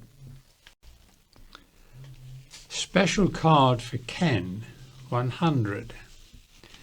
The first person on the Isle of Wight to receive a COVID-19 vaccine, Kenneth Killeen, is celebrating his 100th birthday. The war veteran who served in the RAF during the Second World War was proud to receive his card from the late Queen, marking the incredible milestone, among the last sent out from the monarch. Mr. Killeen was the first patient through the door of the island's first COVID-19 vaccination clinic back in 2020. He lives at Summersbrook Court in Newport, where a party was held in his honour on Monday, organised by estate manager Virginia Brown and the care staff. Mr. Killeen has 2 children, 2 grandchildren and 4 great-grandchildren, played a vital role for the Allies during the war. He was a navigator for the RAF, tasked with bombing German emplacements from 15,000 feet in the air, relying on radar to pinpoint targets. During his party on Monday, Mr. Killeen said, "I was very honoured when I received my letter from the Queen. I've always been a royalist, and I was delighted many, many years ago when I met the King and Queen and the Princess." Asked what the secret was to living to 100, Mr. Killeen said, "To not take too many risks. One can be very risky at times. When the war came and I had to volunteer, I volunteered to fly. We knew there was a risk, but we just accepted it, and I was very fortunate. If you're going to do any risky activities, make sure you're well trained. I think an awful lot of luck comes into it. I've had what you might say is a normal diet, which is quite satisfactory considering I'm diabetic. I also don't partake of food or drink that isn't good for you. Quite frankly, it's common sense." And now we're moving to Wight memories. And the first one is exploring connections between King Charles I and the island. Following the death of Queen Elizabeth II, King Charles III has taken the throne. The first King Charles, since the 1600s, he shares his moniker with monarchs who reigned during one of the most turbulent periods in British history. The reigns of father and son Charles I and Charles II spanned from 1625 to 1685 and saw the overthrow and restoration of the monarchy. But for many islanders, the name Charles rings bells for a different reason. Charles I was the only British monarch to have been publicly tried and executed for treason. Born in November 1660, Charles I moved to England from Scotland when his father, King James VI of Scotland, inherited the English throne in 1603. Charles I married Bourbon Henrietta Maria of France in 1625, angering Protestant religious groups. He also argued with Parliament, which wanted to curb his powers, while most subjects opposed his policies, which included levying taxes without parliamentary consent. Attempts to force the Church of England to adopt Anglican practices also led to religious conflicts, which in turn resulted in the strengthening of English and Scottish parliaments, helping to pave the way for his eventual downfall. Charles I fought the armies of the English and Scottish parliaments, and when the First Civil War ended in June 1646, Charles I and the Royalist cause were militarily defeated. He met with Colonel Robert Hammond, parliamentary governor of the Isle of Wight, whom he apparently believed to be sympathetic, and the king subsequently left London to escape to the island. Nunwell House at Brading is thought to have been one of King Charles's ports of call to visit his friend and supporter to St John Oglander.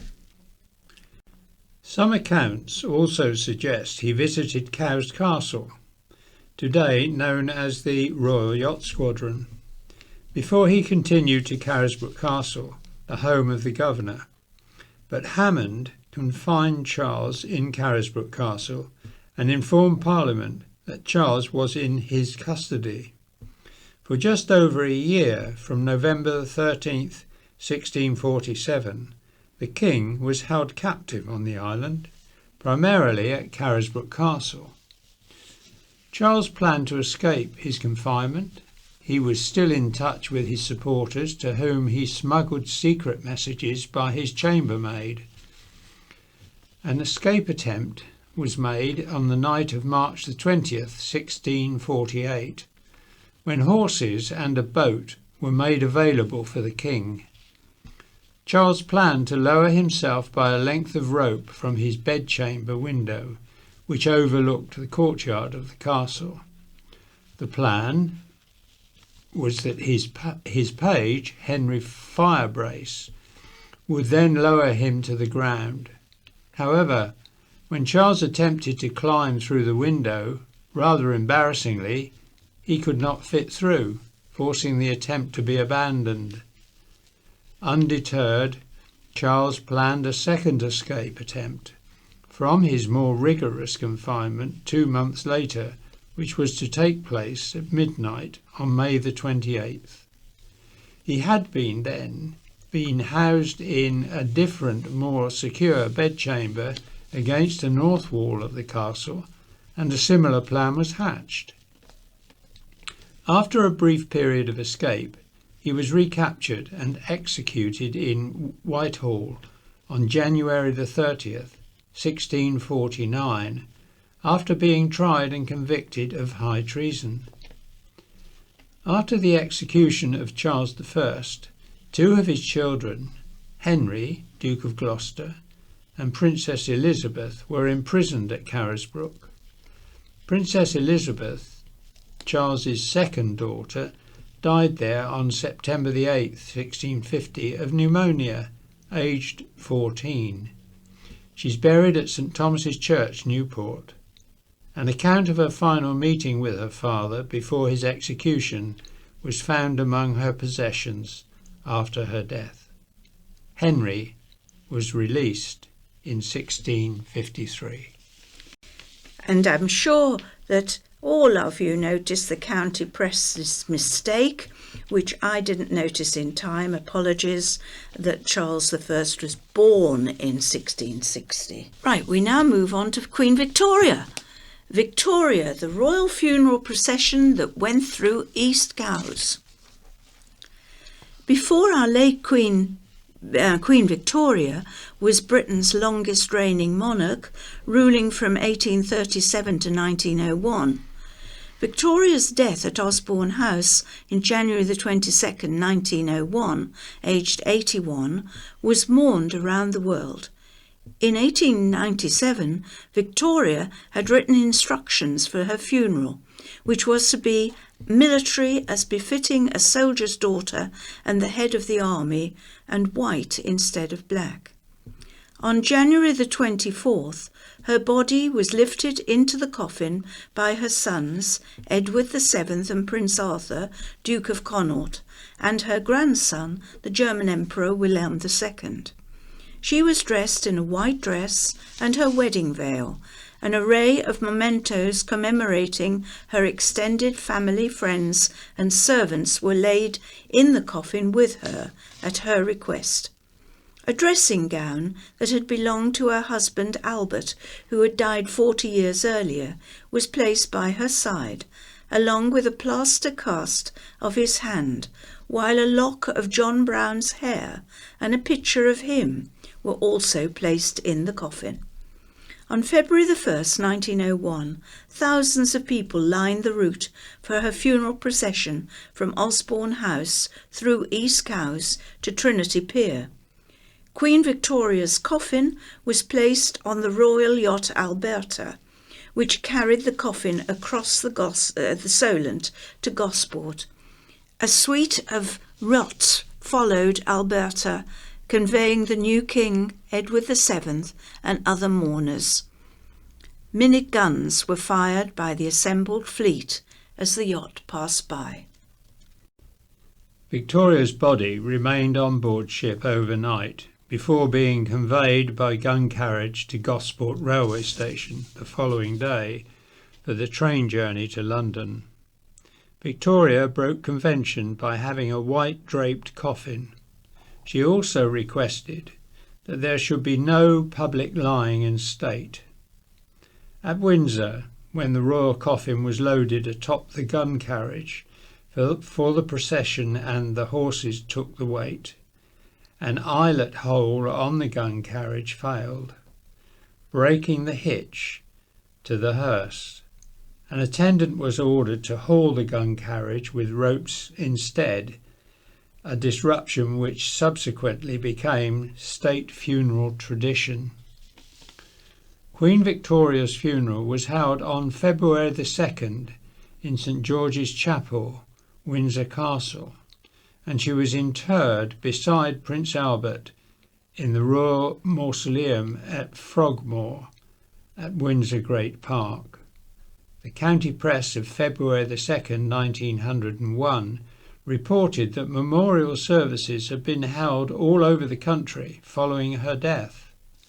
At the island's Royal Church, St Mildred's at Whippingham, the congregation included the new King and Queen Alexandra, as well as many other members of the royal family and German Emperor.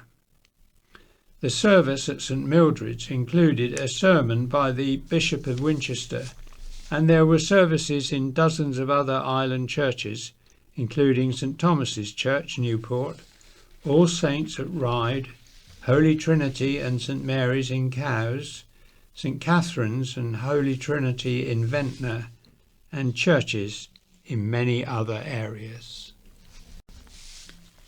And now we go on to the changing of the monarchs. The death of Queen Elizabeth II has caused something of an internal conflict for me regarding the monarchy, says Malcolm Mime. I have never thought it either democratic or right that we have an unelected body ruling over us. Close allies such as America don't have such a system, and the French did away, literally, with their royal family over 200 years ago. I also have a major problem with all the religion that is at the heart of the monarchy, especially in an era when, according to the EU government poll, only 27% of Brits believe in God. And yet, despite not being a royalist or a Christian, I have found myself glued to the telly, watching every stage of events surrounding both the death of the Queen and the accession of King Charles III. I guess my interest could just be put down to a sense of occasion and the fact that this is a major historical event, the biggest historical event in the lives of all of us under the age of 70. And yet I have the feeling that it's more than that. Many of those who are against having a monarchy use the argument that it is abhorrent that so much money is spent on one family when there are people who are starving on the streets. But a counter-argument to that is that in countries that don't have a royal family, there are still millions of people living in adverse poverty. If we didn't have a monarchy, would we trust the inept politicians who run our country to spend the money wisely? In recent evidence, is anything to go by, the answer is that an emphatic no, although we do now have a new Prime Minister in the shape of Liz Truss, so maybe she'll shock us all by being a revolutionary leader who brings about a great change for the better. I won't hold my breath. There is also the argument that the royal family actually bring in millions of pounds to the economy from tourists. And as far as being the unelected head of state, they don't really have any power in this day and age. They're just there for the pomp. Let's face it, if they did have any power, they'd have covered up Prince Andrew's misdemeanours.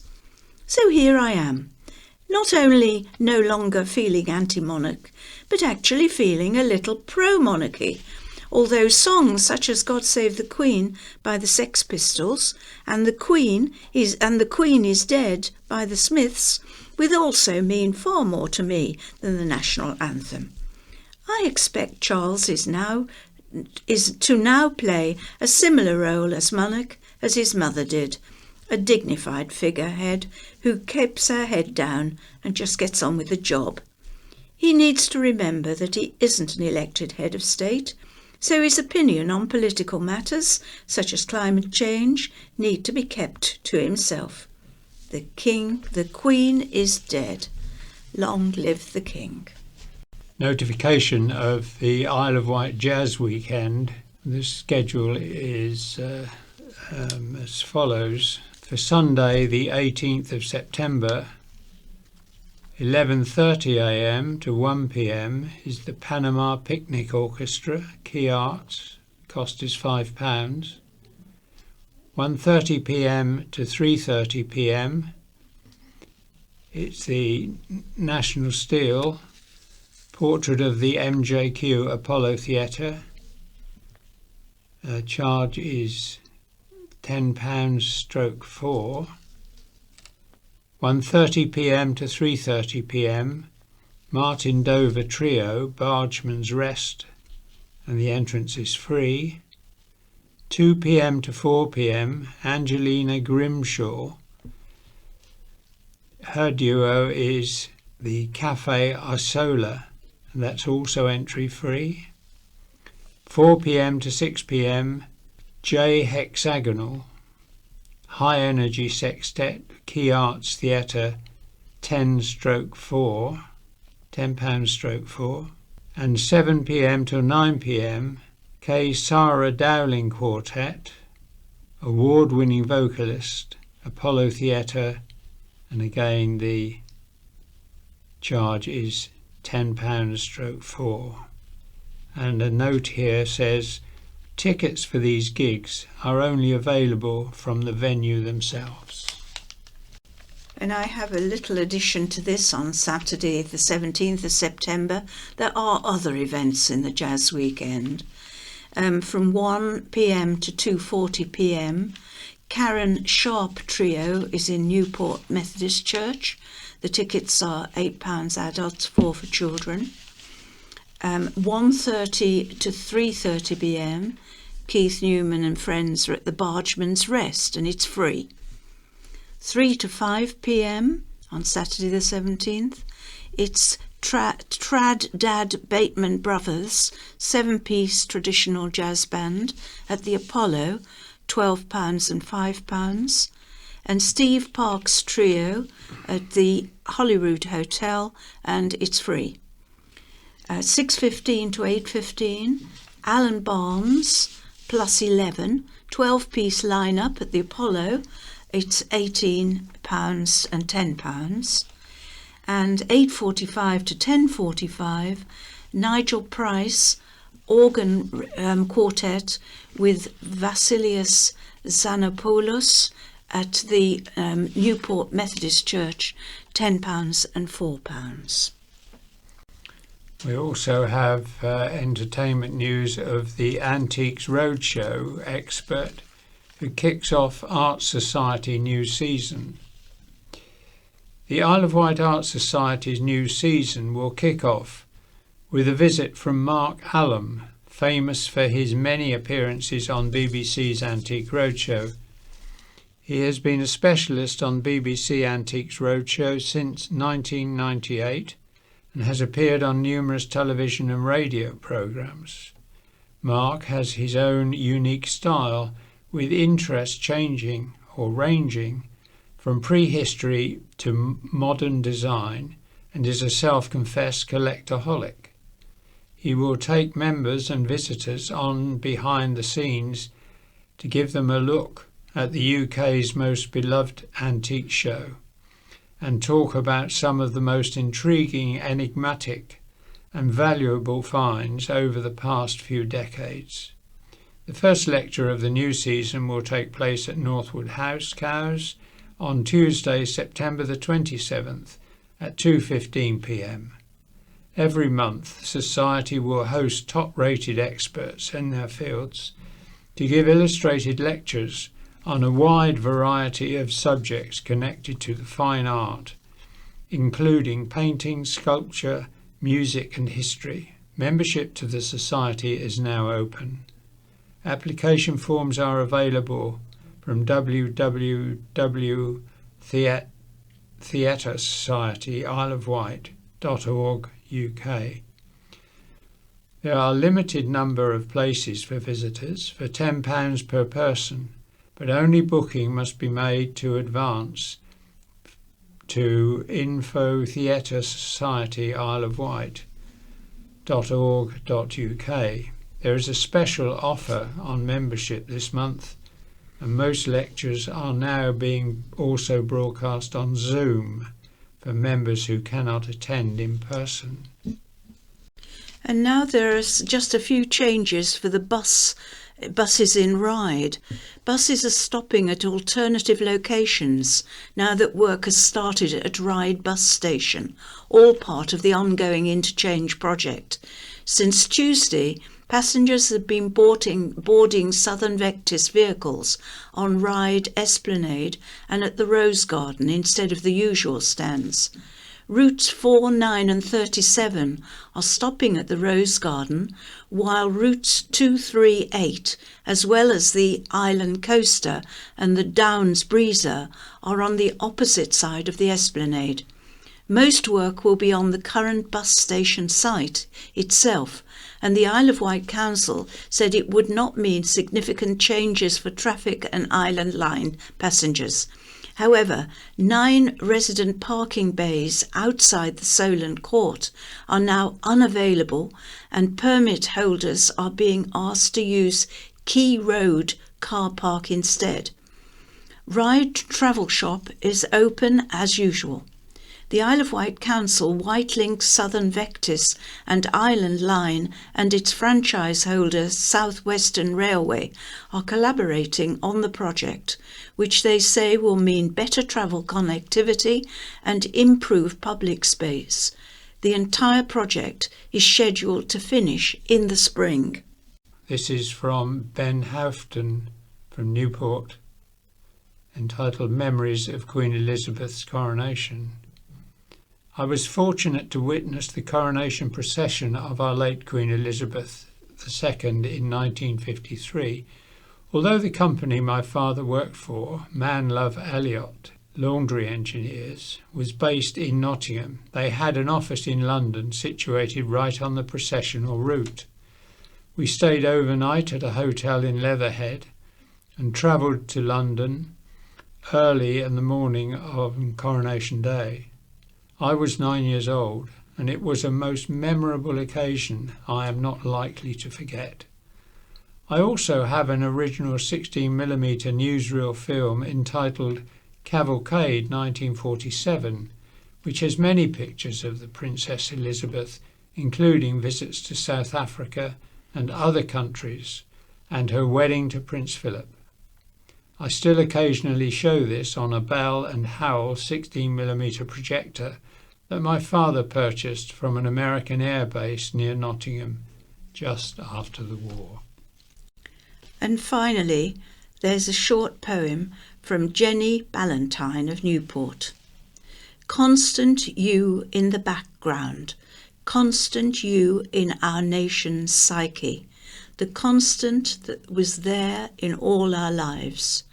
So loved by royalist, but surely our constant was loved and admired by all. A distant figure, though she was there, in so many lives she was there. Our second Elizabethan age now closes, as now her long reign ends. And with that, Imelda says goodbye to you all. And it's goodbye from Mike as well. Bye-bye, everybody. Bye-bye. The In Touch programme follows. Access to voting consultation, Braille book swap scheme. In Touch. Tributes to Her Majesty the Queen and how Poppy Levison got her job within architecture.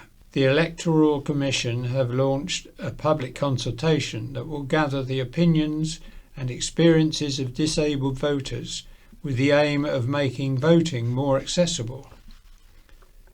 Elsa Irvine is their Director of Electoral Administration and Guidance, and she explains why this consultation is necessary, given the recent passing of the Elections Act, how information provided will be used and when we will see the effect. We hear your responses to our item on last week's programme about how you are now experiencing the RNIB's Braille Library service, following on from updates to the system last year.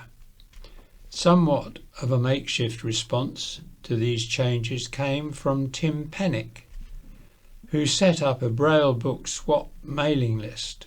He explains how his scheme works. BBC Sounds, music, radio, podcasts. Good evening.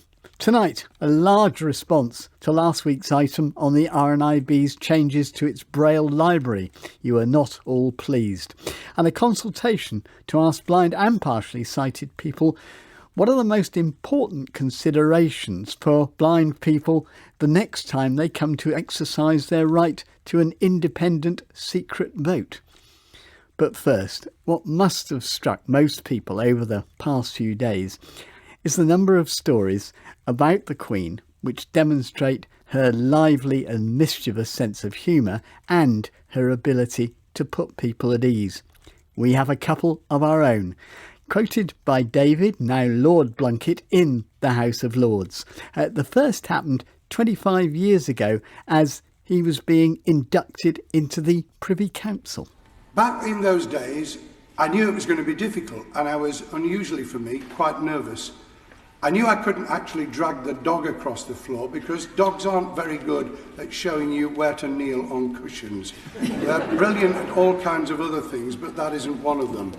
So I left the dog with Jack Straw, and I moved across the room, and I did manage to hit the cushion, but facing the wrong way.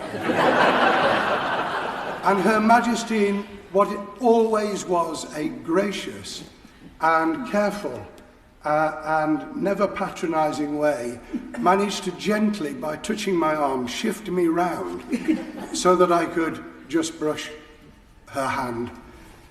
I remember also 7 years ago, much later, when she came to undertake the Maundy Thursday distribution at the cathedral in my city of Sheffield.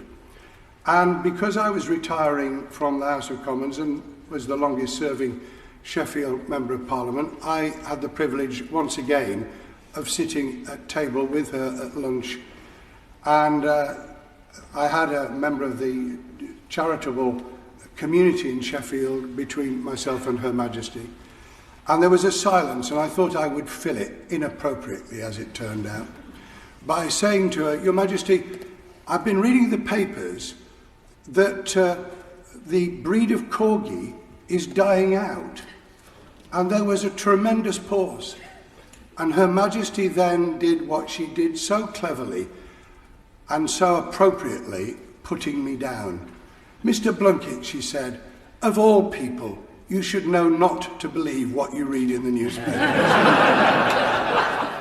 And there's another nice story, which I really hope isn't apocryphal, about another blind man at a rather grand dinner seated next to the Queen. And she apparently saw him struggling with a rather tough-looking piece of meat, leaned over discreetly and asked if he needed any help. And then, seeing him hesitate, she added, "Oh, it's all right. I do this regularly for my corgis." Those corgis get in everywhere, don't they? I do hope that is true. Now, one of the issues we've spent a good deal of time on over the last couple of years is how blind and partially sighted people can cast their vote independently and in secret. Well, after a good deal of toing and froing, the Elections Act was passed earlier this year, but there's still some doubt about how such issues as who can assist you in your vote at the polling station, what kind of equipment can be used, and whose responsibility it is to see that this all happens. Well, now a consultation run by the Electoral Commission is being held to find out specifically how disabled people themselves want to make voting more accessible. Ailsa Irving is the Electoral Commission's Director of Electoral Administration and Guidance. Well, I asked her who in particular she wanted to hear from. Well, we want to hear from as wide a range of people as possible. It's really important that everyone is able to vote without facing any barriers. So our consultation on our draft guidance for local councils on how to run elections really wants to try to find out more about the barriers that people face when going to cast their vote, so that we can understand more what adjustments could be made at local polling stations to help to make that experience better for everybody. Now, as far as visually impaired people are concerned, the concern as the Election Act was being debated was how specific the Act should be about the kind of assistance which could be available to people in that situation, whether it's audio equipment maybe, or about some way of identifying the candidates, and also who could assist you to vote and who was responsible for ensuring such help was available in your local polling stations. The Act has now been passed. Does the fact that you need a consultation process suggest that some of those issues haven't really been addressed, aren't really clear in the Act? Well, firstly, the question of who can accompany someone and support them to vote.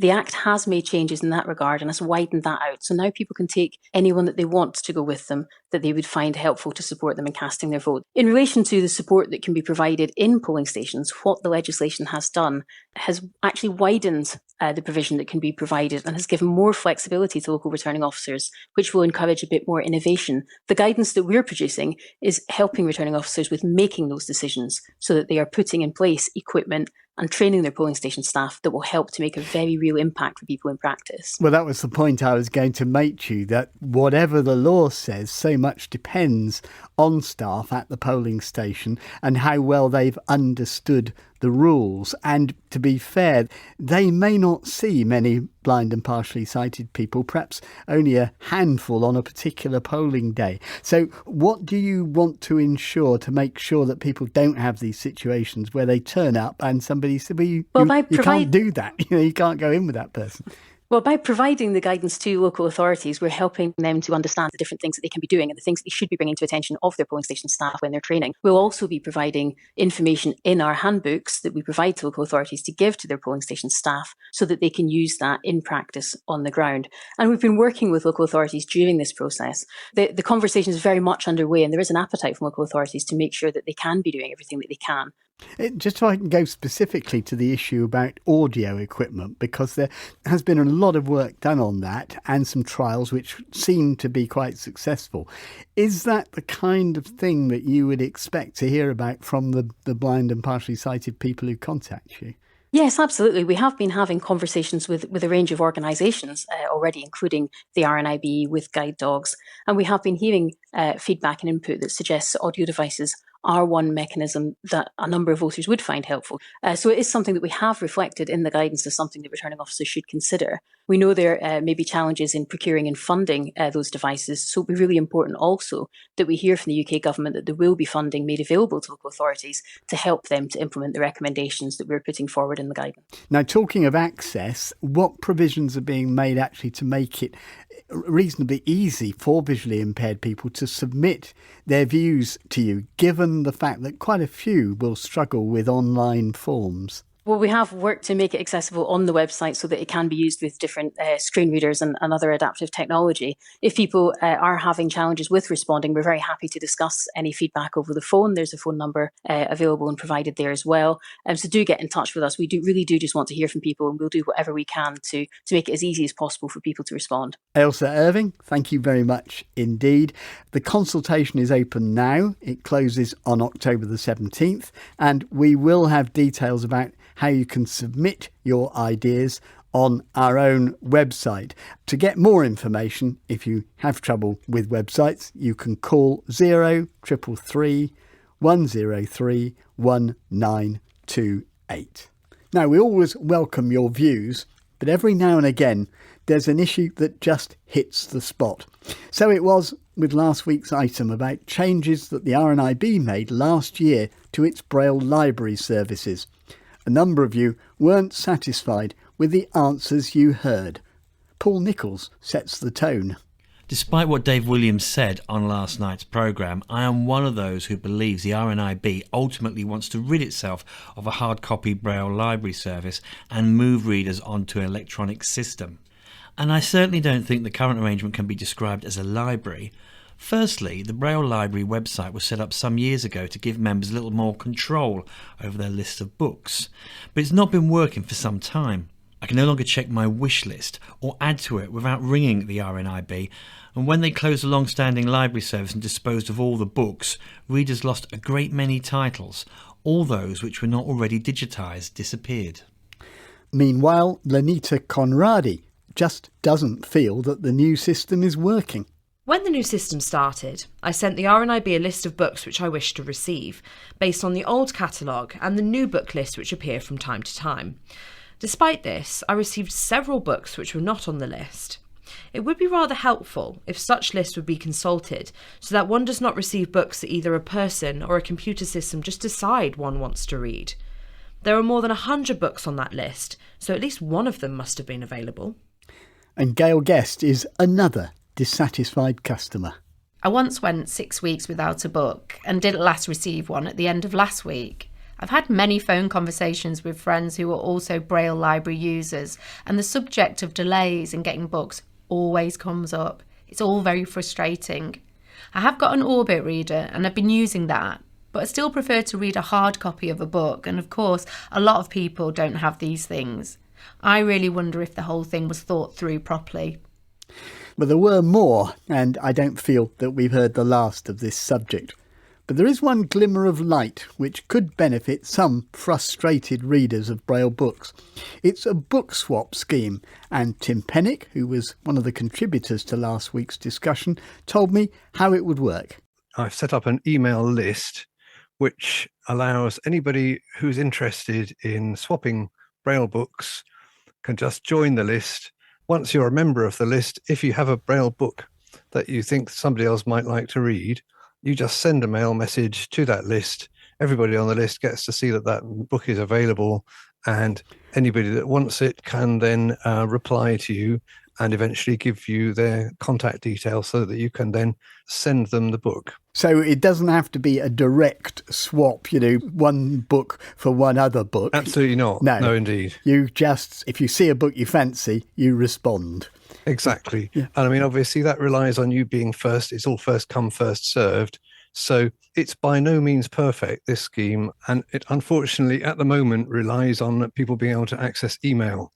But I set it up purely as a very first step in allowing people to have an alternative to throwing the books away when they finish with them. Is there any way you can envisage this scheme being extended to perhaps the people who need it most, who are the people who are not digitally confident, not using online, but still want to get access to books? Really, I think that's where the RNIB need to step in. That's the first step, I think, in repairing some of the damage that was done by the changes that have been made to the Braille service. If the RNIB would take over management of the email list, but also add some resource to handle phone calls and maybe send out text messages. I think it's true to say that there are blind people who can't at the moment handle email messages, but can probably read a text message. So if when a book becomes available, you get a text message which says this book is available, and you can then phone somebody at the RNIB and tell them that you'd like to grab it. Tim Pennick, thank you very much indeed. And for anyone wanting to join Tim's book swap list, we've also added the details of that to our website. And we also have some answers for another of our emailers whose query was prompted by the item we carried recently about a tailor-made course for visually impaired people with an enthusiasm for architecture. John Lafferty is a retired blind judge who's always been concerned about what he regards as the distressingly low numbers of visually impaired people in work. He heard on that feature that one of our contributors had got a job in an architect's office, and he wanted to know how Poppy Levison had managed it. Poppy was happy to explain it to us.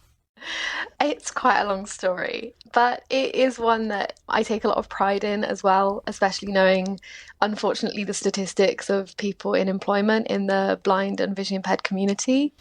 For me, after attending the Architecture Beyond Sight course at the Bartlett, I did my BA Architecture at Central St Martin's, which I'm still doing part-time. So due to some access issues as part of the course, I've gone part-time for my third year. So I have one more year to complete and I'm working part-time. The actual sort of mechanics of getting the job, we have termly crits as part of our architecture education, which are basically a chance for us to present all of our work that we're making to both our tutors, but also people from the industry. And I just seemed to make a really good impression on one of the people who I was presenting to, who then put me in touch with a practice that he knew, which ended up getting me an interview. Right. And having got the interview, you got the job. Yeah. I still think there'll be people who are thinking, well, surely it's a very visual thing. I mean, what's the biggest thing you think you can sell? For me, the sort of argument of having any disabled people in the profession is quite an easy one to explain, because I really believe that architecture is one of the biggest things that we can do when we think about the social model of disability. We can take away so many barriers through architecture. And so obviously having people with that lived experience will bring that up in the discussions within the design. It brings it up earlier. All of these little things that non-disabled architects don't even notice, things that aren't in the building regs, but still make a huge difference. Such as? A really good example is like having really predictable floor plans. Things like having the toilets in the same place on every floor is something that sighted people don't really think about. But for a blind person, it means they can go onto any floor of a building and suddenly know where they are. So I think by having more visually impaired and blind architects, you'll also get a much more of a prioritization of the multi-sensory experience for building. There's not enough understanding about it. It's not something that architecture is striving for. At the moment, the building regulations are, to some architects, seen as a bit of a pain, that they have to conform to them. But what we need to do is completely change the attitudes and flip it to a place where architects are like tripping over themselves to make buildings as accessible as possible, because that is something to strive for. Just to get back finally to where we started from at the beginning, I just wonder, with your job, what was the experience of the recruitment process? Because, you know, we hear from people who believe they're not even invited for interviews because of their visual impairment. Yeah. What was your experience of that? It was something that I was quite anxious about. I was introduced by someone who I'd barely met and who I wasn't sure if they knew about my disability. So I didn't know if that had been mentioned at all. I didn't know. I was doing that classic debate of whether I should disclose or not. I ended up deciding to disclose, having seen that the practice was, they're a very welcoming practice in what they say, which doesn't always follow through, but I've been very lucky that it has. I also think a huge benefit for me was that I wasn't in a general recruitment process. They hadn't put a job advert out and interviewed several people. From that interview, they met me and they liked my work. And in the interview, we did briefly talk about what I could do now, what training I would need, certain limitations due to my disability. So I was lucky that it was all very open and the company's attitude was very positive towards it. Unfortunately, I know that that really isn't the case with everyone.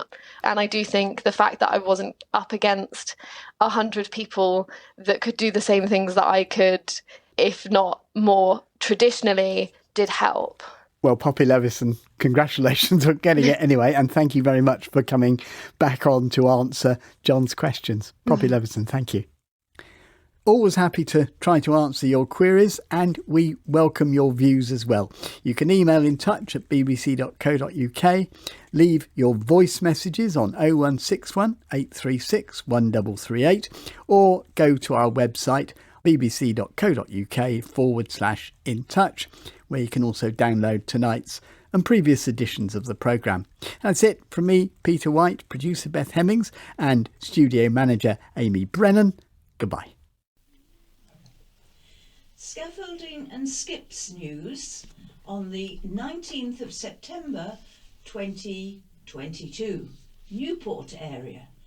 The Old Mill, St Cross Lane. Mill House, Upper Shide, Blackwater Road. 8 St James's Street. 27 Holyrood Street. 15 High Street. 35 Upper St James Street. 29 to 29A High Street. Ride area, Jack's, 75 Union Street. 40 Union Street, that's the rear of Church Lane. 86, 87 High Street. 14A Cross Street. 95 to 97 George Street. 31 Castle Street. Ride skips, 15 Millward Road, The Cottage, Upper Green Road, St Helens, 3 Arundel Close. And East Cowes skips, 44 St David's Road. Cowes area, Pierview, 25 High Street, 37 Cross Street / Denmark Street, and Fountain Inn, Town Quay. Cowes skips, 3 Anzac Cottages, St Mary's Road, and 13 Denmark Road. And East Cowes is 30 to 34 Castle Street. Sandown area is 1 St John's Road, the Pointer Inn, High Street, High Street, Newchurch.